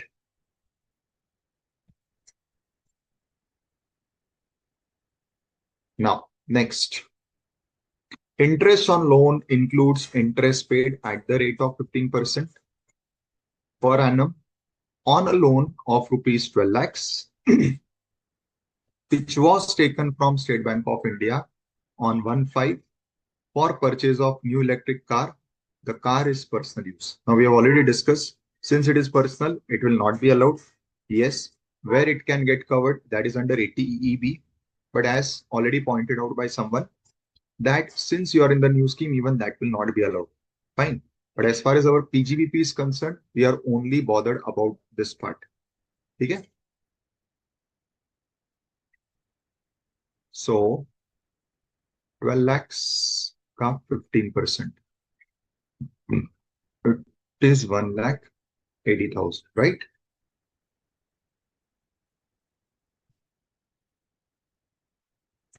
Correct, 180.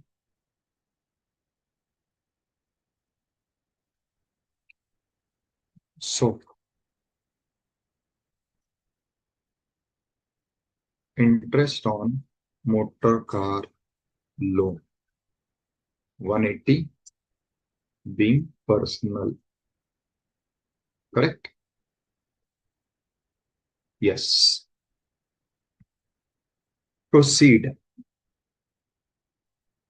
Now depre. Now depreciation allowable as per income tax is 450. So they have given you this amount, but they have said that, but it is not considering this. What is this? Motor car purchase for supply of finished goods to dealer. So this motor car is eligible. So you have to take depreciation of this 3 lakhs. It is on 25/8. So it is for full year, correct? So how much will be this depreciation, students? You don't have to do half because it is for more than 180 days.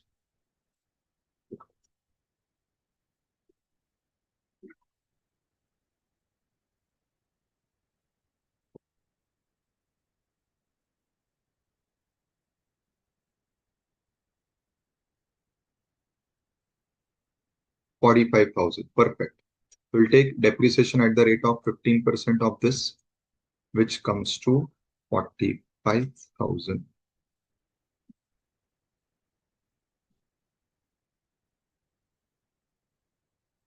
So what we can do is depre as per books, you can add entire, and in less depre as per income tax rule.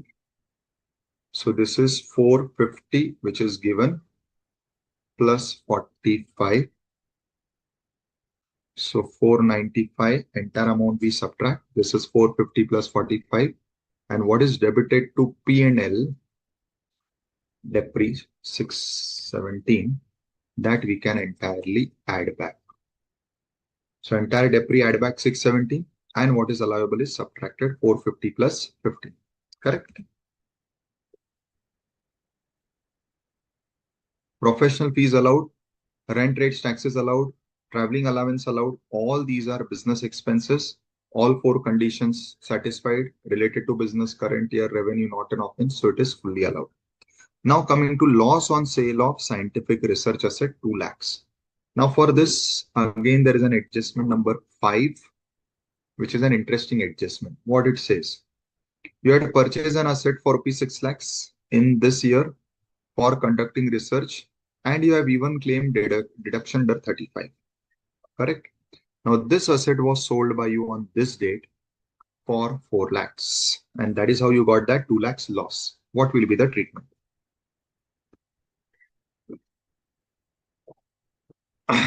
What will be the treatment, students?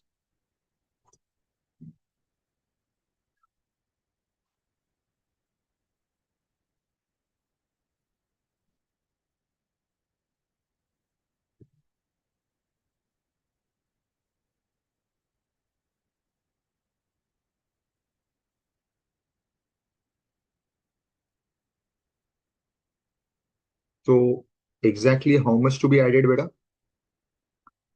Asta, if you can tell me how much to be added exactly? Shifimol is saying add 4 lakhs. And what about the debit 2 lakhs? Only 4 lakhs added. Shifimol, Asta.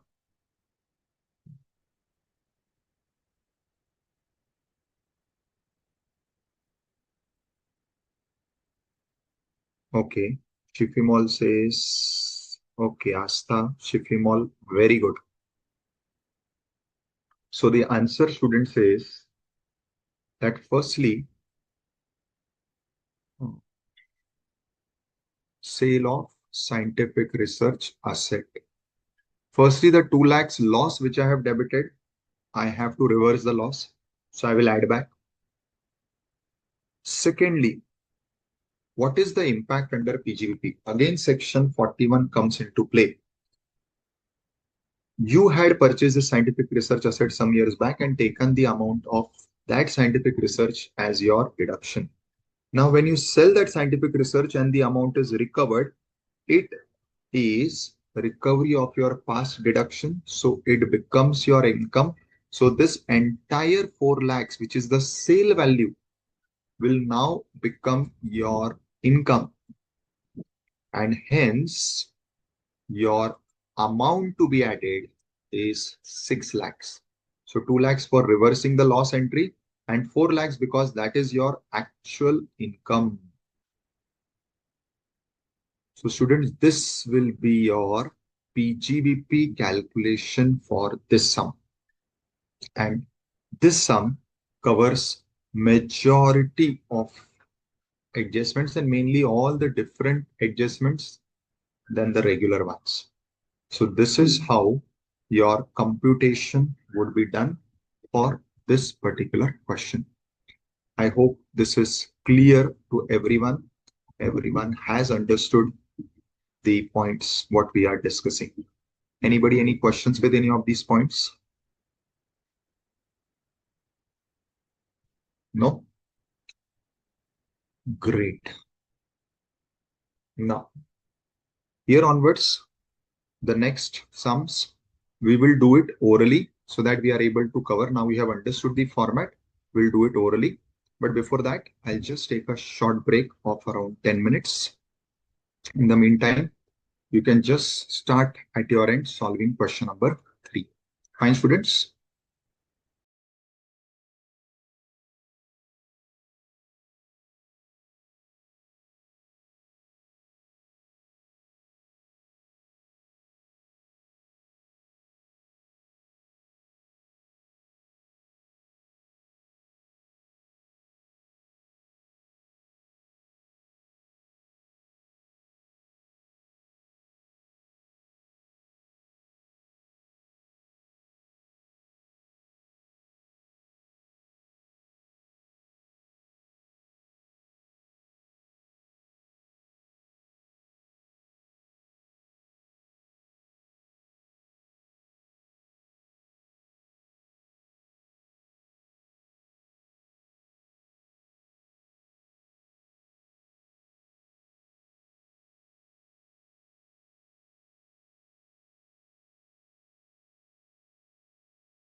Okay, students. So let us go to the next question. Shobhit, resident individual age 54 years, engaged in manufacture of spare parts. He follows a mercantile system, regularly files his return. Profit and loss for the year ended shows a net profit of 57.25 after debiting creating the following. Okay, so this is your profit as per accounts. Now, from here, we need to go ahead and find out the P&L.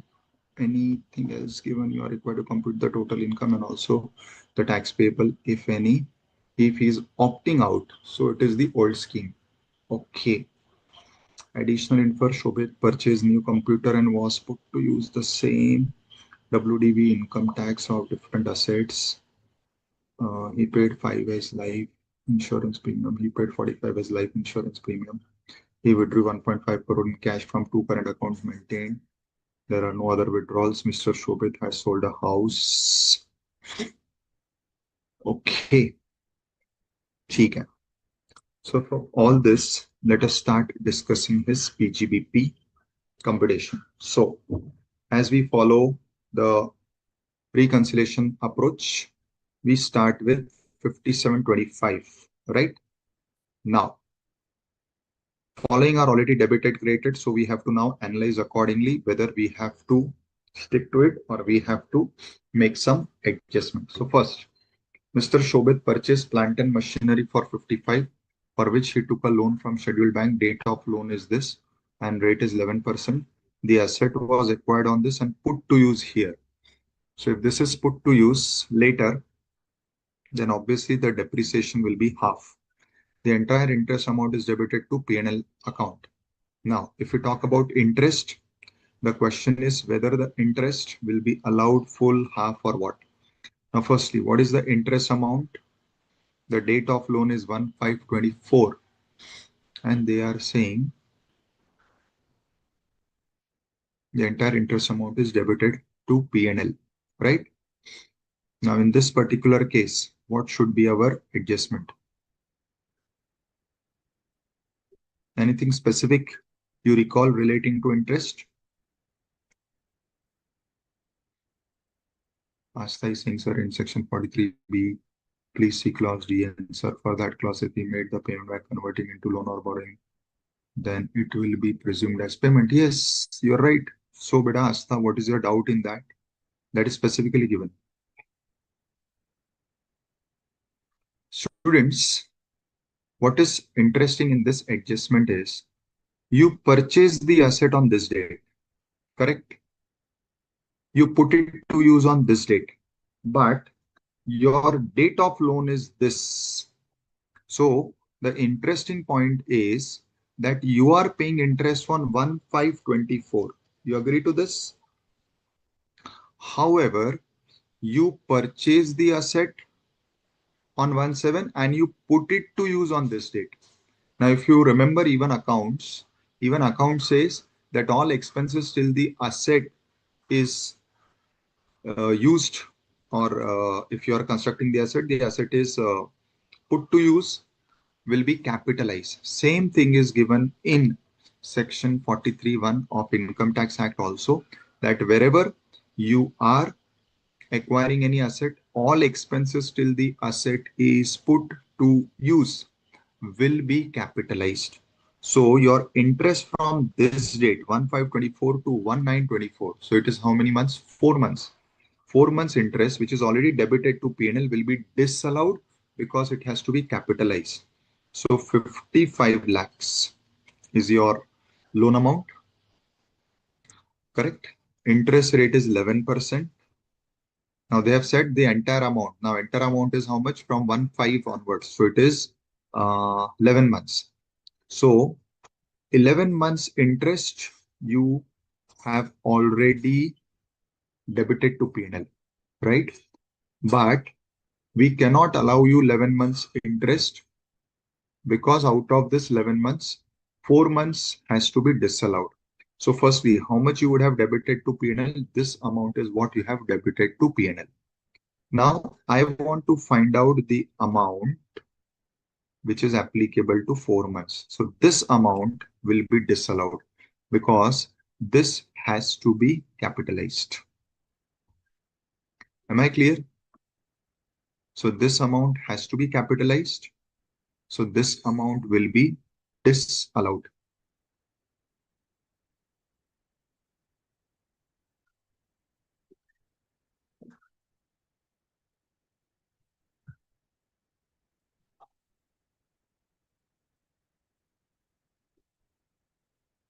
Correct. So it is coming to 2,01,667, right? Perfect. So 2,01,667 amount. So my first effect is it is added 2,01,667, right? What will be the second effect? That also will matter to us. This, since you are capitalizing it, it will affect your depreciation also, that we will deal with. Next, on 1/4/24, the production manager working in the factory took VRS, paid 8 lakhs. Now we have debited this 8 lakhs. We already saw in the previous sum that 1/5 is allowed. So 4/5 has to be added. So the amount which comes as 4/5 will be added. Correct? So tell me this 4/5 amount. Okay, Soumya says 6.4 lakhs. So 640, which is the 4/5 amount, will be added. Correct, students? Next, Shobit purchased raw material from Kamal and Sons, micro enterprise, medium enterprise for 51/75 respectively on 15/3. Very important dates. As per the written agreement with them, both payments have to be made on 10/4. Okay. Mr. Shobit made the payment to Kamal and Sons on 9/4 and Hitesh and Sons on 11/15/11. Oh.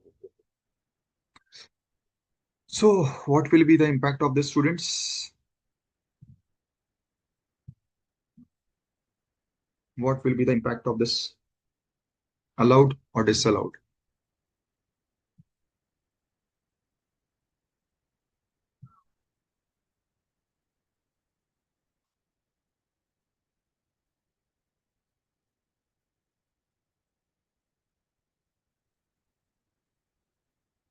Okay. Manivan saying 75,000 disallowed, 51,000 allowed. Okay. ठीक है.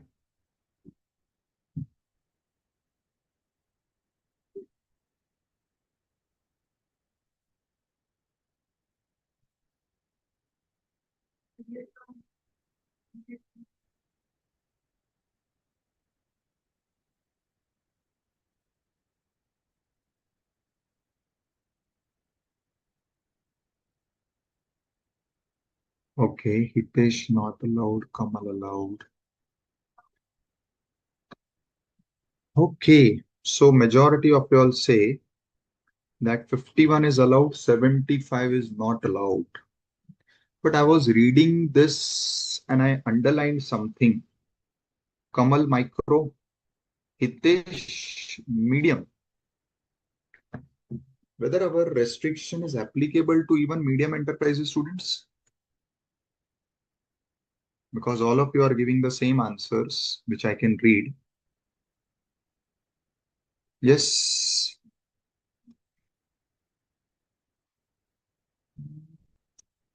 Should we check?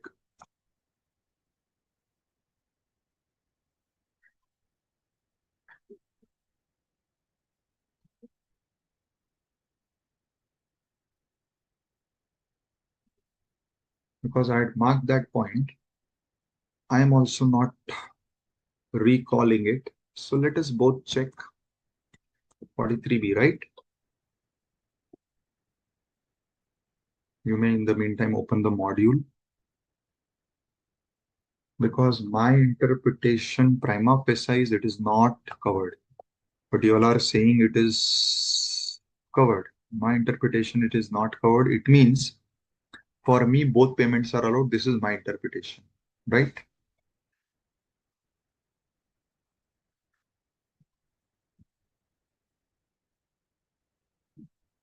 See, any sum payable by the assessee to micro or small enterprise. Correct? Beyond the time limit in section 15 of the MSME Act. Now, in the Act, the word medium is there, but the section specifically says sum payable by the assessee to micro or small. It is not using the word sum payment to medium. Yes, Astha, you're right. Correct? I hope students, I'm able to make it clear to you all.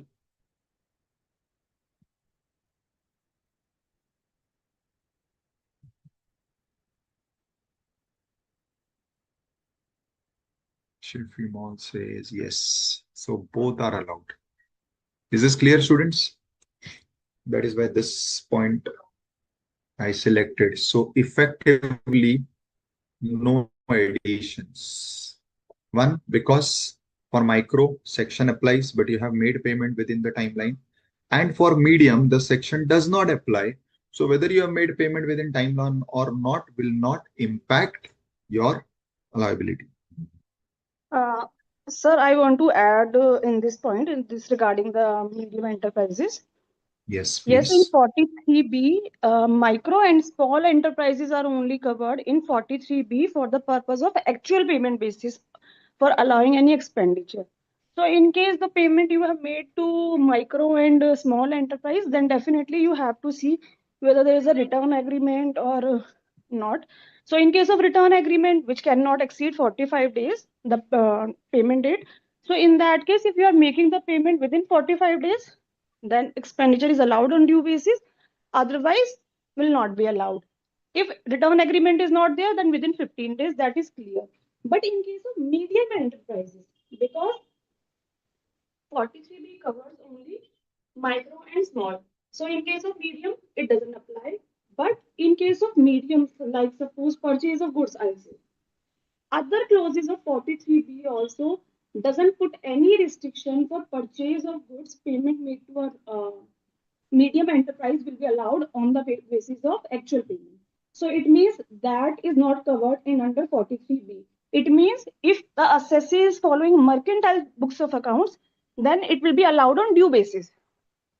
Whether you have paid before on or before due date of filing of return of income or not, it will be allowed on due basis. But suppose assessee is following cash basis of accounting, then it will be allowed on cash basis because assessee is following cash basis of accounting. Got it, student?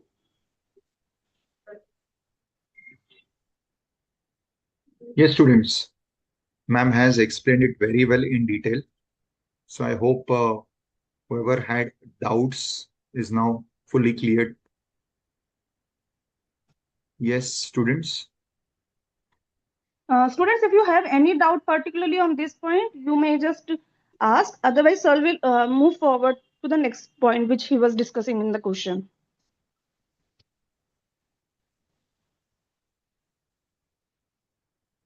No doubt, students. Okay, sir, Okay. you can. Sorry, sir, you can continue now. No, no, thank you. So the next adjustment, again, this is similar to what we did in the previous sum also, that he contributed 20% of the basic salary. Now, he has contributed to the 80 CCD pension plan, and this amount is again debited to P&L. Now, we all have seen that up to what amount is allowed, only up to 14% is allowed.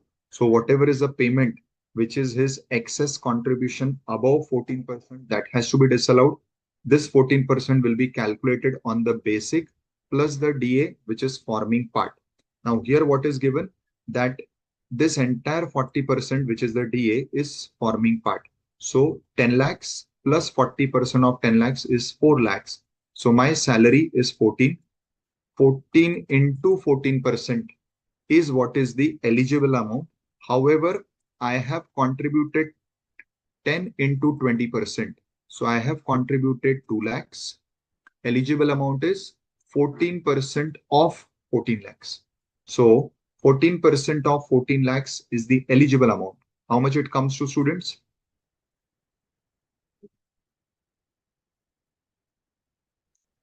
Is it 196? Yes. Great. So 196 is my eligible. Sorry, is eligible. Actual is 2 lakhs. So the net effect of this adjustment is, in my answer, I'll have to add the excess of 4 lakhs. Then depreciation, which is debited to P&L for the time being, I'll add the entire amount, right? And then we'll subtract what is allowed as per income tax provision that will compute separately. So this entire depreciation debited to P&L, we will first add. Next, he received 13,850 as income tax refund, out of which 3,850 is towards interest. So students, this is a new point. We have not yet covered this in any previous sum. So I'll want your answer on this. What I will do for this adjustment, 13,850, out of which 3,850 is interest. So what should be done?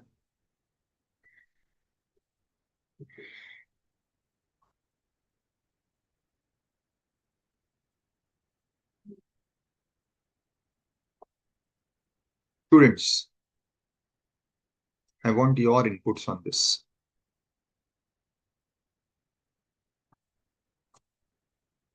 Less and add in IFOS. Oh, income from other sources. Fine. 3,850 income from other sources. Okay. Interest is treated as income, Tanu, but where? Which head? Asta says disallowed. So Asta, you're talking about entire amount. Keshapuram says less 13,850. Acha, 13,850.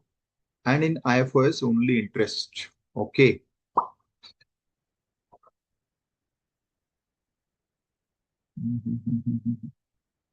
Soumya says 10,000 deduct. Something new. Okay. Sunil, interest. Okay. Shifvimal says 4,000 excess, 13,850 less. So better than what excess to be done of what? So firstly, see, total is 13,850. This total is credited to P&L. Now this is made up of two parts. One is the income tax amount and one is the interest on income tax. Correct? Now what is the tax treatment? Interest on income tax is your income, right? But it is your income under other sources. So first effect is we have to remove it from here and we have to take it to other sources. Okay. What about income tax? Is income tax your income under PGBP? Answer is no. Income tax is not your income under PGBP for the simple reason that income tax, when it was paid, that in whichever year it was paid, it would have been disallowed as a deduction. Now, what is disallowed as deduction? If that amount is reimbursed, recovered, it is never treated as income. So this amount will also not be income under PGBP. This amount is also not income under PGBP. So the first impact is we will subtract 13,850. Why subtract 13,850? Because this amount has been credited. So it has led to increase in your accounting profit. So we will subtract this.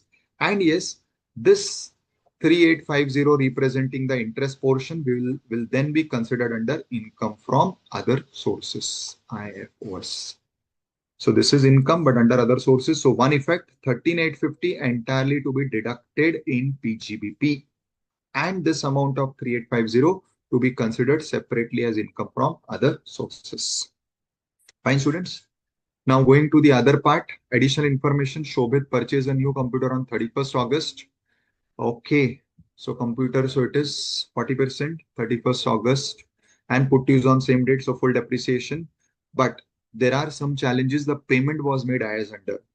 So the payment includes 28,000 paid in cash. Very good.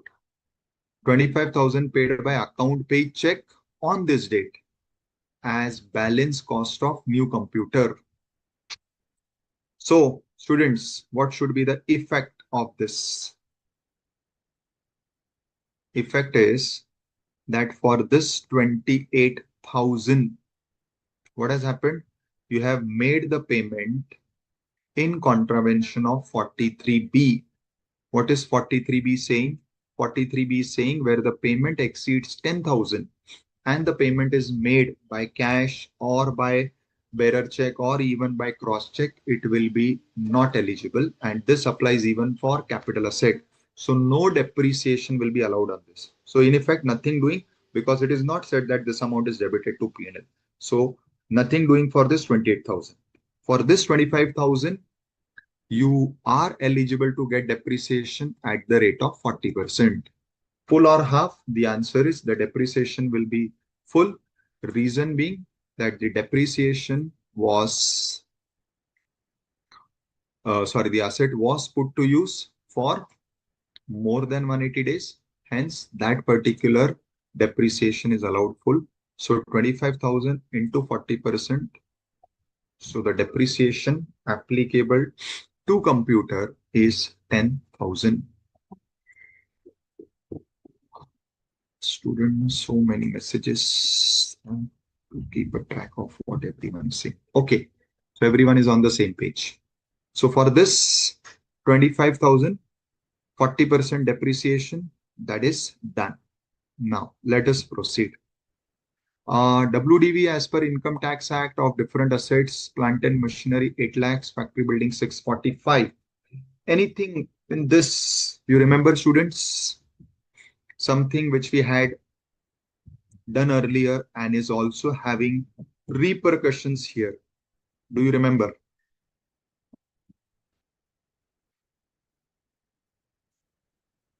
Something which we did above has some repercussions here.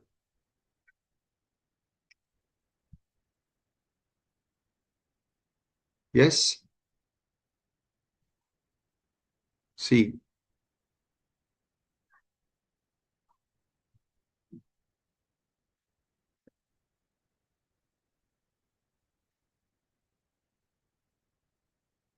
Is it another sum? Yeah, sorry. We are here.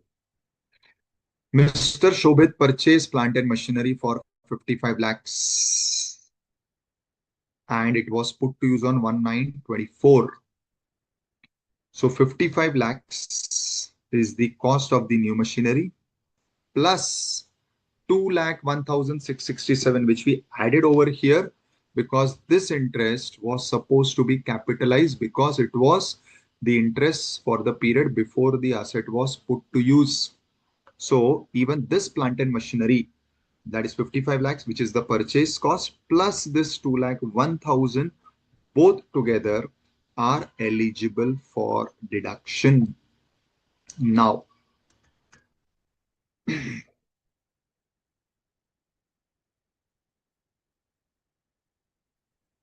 so you have addition 55 plus something 2 lakh 1,000.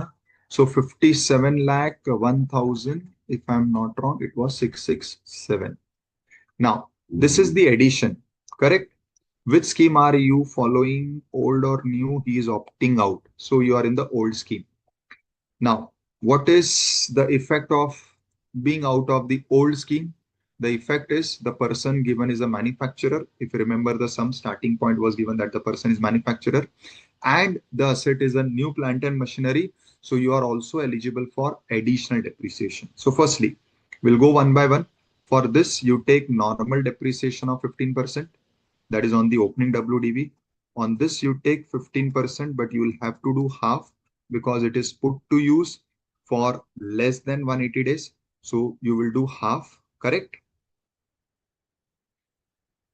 Somebody has put something, shipping mall. Entire 15% will not make it half. Why? Let me just check. I remember it was half. It is put to use on 1/9. Na?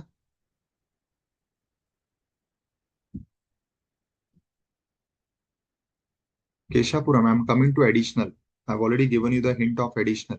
But my first question is whether full or half on this new asset.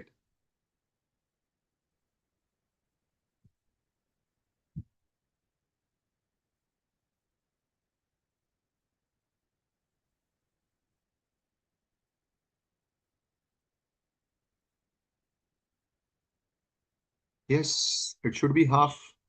Why? The asset was acquired on 1/7. but it was put to use on 1/9. What is our cutoff date? Our cutoff date is 2nd and 3rd October. So 1/9 is before or after? 1/9 is before. Correct. So you are eligible for full depreciation, not half. 1 second. Correcting myself. So on this 55 lakhs, you are eligible for full depreciation. Now, again on this 57.016667, you are also eligible for additional depreciation because you are in the old scheme. An old scheme allows additional depreciation. So on opening 15%, on addition 15%, plus on addition additional depreciation 20%. So this will be the depreciation on plant and machinery. Then comes factory building. If you all remember, the rate of depreciation for factory building is 10%. So for this entire 645, you are eligible to claim the depreciation at the rate of 10%. Correct? So this you will deduct in your computation of PGP because we added the entire amount which was debited to P&L. Tanu beta, we did not take half even for regular. So why will take half for additional? I corrected myself because first 1/9 is September. Somehow I was reading it as a date after October. It is 1/9, so it is September. And if it is September, it is before the cutoff time. So you are eligible, right? For full depreciation. Now, he paid 50,000 life insurance. Fine. So this part is of deduction under chapter 6A. So I'm skipping this, right? Let us proceed to the other sum.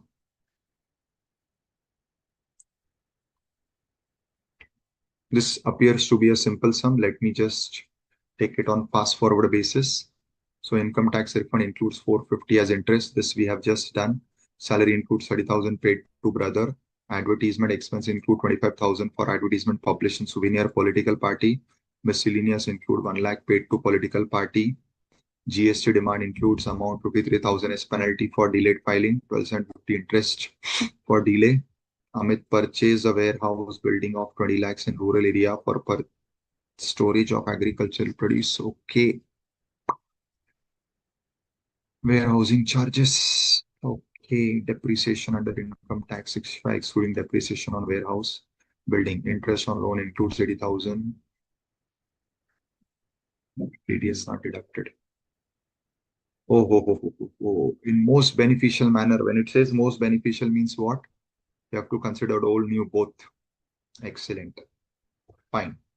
Sales will come, closing stock will come, GP will keep it as it is. For these two, we have to see the impact. So income tax refund, this entire amount will be subtracted.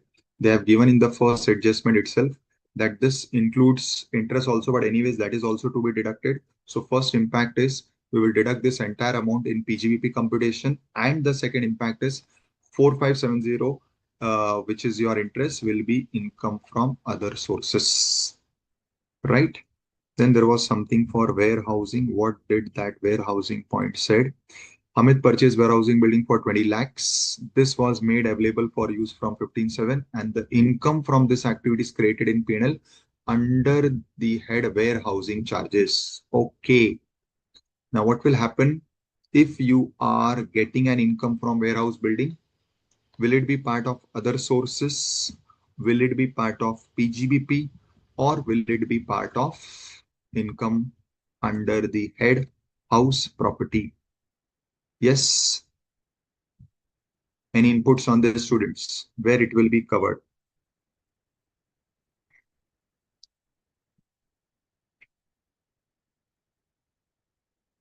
PGBP. Okay.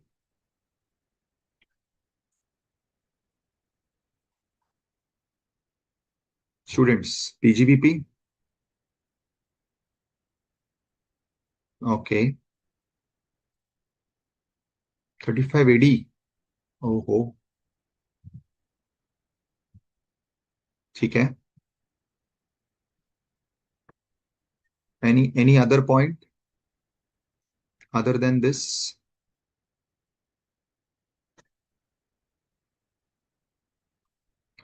Is it not Should I give you the hint? This is what I'm thinking. Is it uh, agriculture?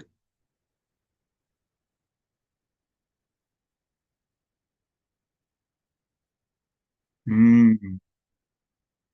This is my point. Is it agriculture, or is it like somebody pointed out 35 AD?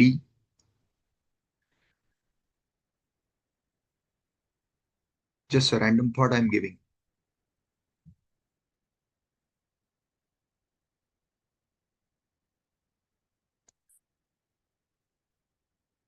Kushi is saying, sir, it is agriculture income.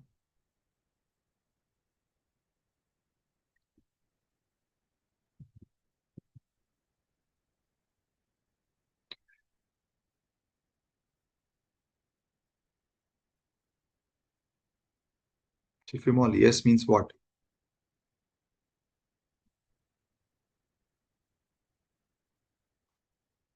Yes. So it is 35 AD business.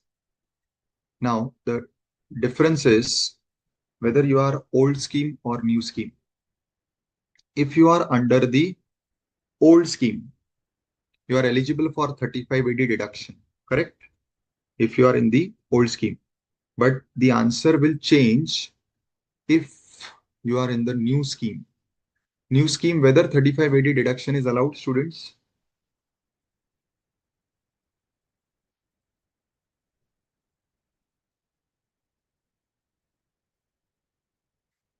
Good. Soumya, good. Tanu, very good. So basically, if you are in the new scheme, what will happen? Income is anyways going to be there. There is no challenge on income. Only you will not be eligible to get 35 AD deduction. Yes, you can always claim the depreciation, right? If you are in the old scheme, this particular income will be there. Only it will be categorized as 35 AD, where you will also be eligible to get deduction of the entire capital cost. So that is what is the differentiating factor. So this income will be there in either case. The only difference is on the amount you have spent on the purchase of the asset, right? Fine. Now, opening stock will be allowed. Purchases are allowed. Freight carriage, cartage is allowed. Okay. See, for the timing, I'm first marking what are PGP expense. Then we'll go to the detail to see the adjustments, right? So all these are PGP. This will add for the time being the entire amount so that we can take the PGBP depreciation separately. GST for the time being is allowed. This is also. So all these are basically business expense only. Now let us go to each of the points separately. So salary says 30,000 paid to brother, unreasonable. So what will be the impact? Under 48 to 5,000 has to be disallowed. So you'll add 5,000 in your PGP computation. Advertisement include amount of 2,500 paid as advertisement published in souvenir. This is also disallowed. So this will be added. It is irrespective of how the payment is made, because advertisement cannot include advertisement in the souvenir of political party as per section 37 subsection 2B, right? Next, miscellaneous expenses include an amount of 1 lakh paid to political party. Again, this will not be allowed in PGP. Yes, you can go and check 80 GGB and GGC, but at least in PGP, this will be disallowed. So add. GST includes an amount of 5,300 charges penalty for delayed filing of returns. 12,750 is towards interest. See, is this penalty for an offense? Answer is no. So this is fully allowed. Interest is anyways allowed. So no adjustment for this. And this is that 35 AD. So he purchased warehouse building for 20 lakhs for the purpose of storage. This was made available from this date. Now, if you are in the old scheme, this 20 lakhs entire amount will be allowed as deduction. But if you are in the new scheme, you will only claim depreciation on this. You cannot claim entire 20 lakhs because 35 AD is not applicable in the new scheme. Depreciation as per income tax, you will deduct 65,000. This is before the warehouse building. Warehouse building has two separate treatments under old and new scheme. Interest includes amount of 80,000 paid to Mr. Mohit, a resident, on which tax has not been deducted. Students, what you'll do for this 80,000?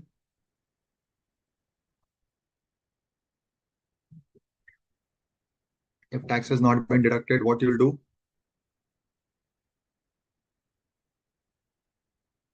Soumya, penalty will not be added back because this penalty is not for an offense. Late filing of return beta is not an offense.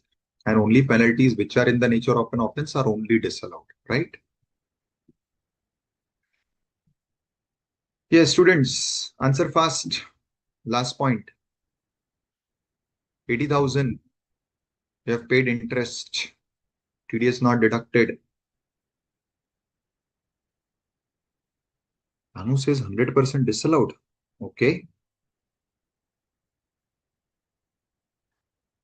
Answer is, if TDS is not deducted and the payment is made to a resident, 30% will be disallowed.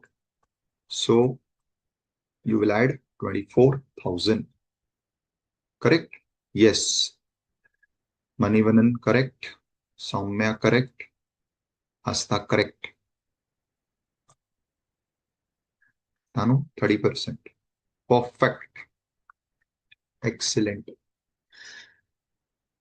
That's it for the day, students. We have just missed the last question. Fine. So I think I was able to cover all the major sections in all these sums. And I'm sure this will help you a lot. Why will deduct the income from warehousing beta? It is business income only, na? So it will be considered. It is only on the debit side where we have to see the impact, because on debit side, if you are in the old scheme, 35 AD applicable, so entire cost is allowed as deduction. If you're in the new scheme, only the depreciation will be allowed as deduction, not the entire cost, because 35 AD is not applicable. In either case, it is the business of giving the warehouse on rent, so it is part of PGBP only. So nothing will happen on the income side, beta. Correct? So students, thank you very much. I hope this entire revision process is helping you all a lot. And I'm sure with more practice, you will definitely come out with flying colors in this exam itself. So with this, we conclude our today's session. And yes, please join and also please participate like how you did today in the entire solving, so that whatever you are studying here is getting registered directly in your mind and it becomes permanent for the exams. So thank you very much. Manish ji, over from my side. Yes, sir. Okay, Manish ji, good night. Good night, everyone. Thank you. Bye-bye.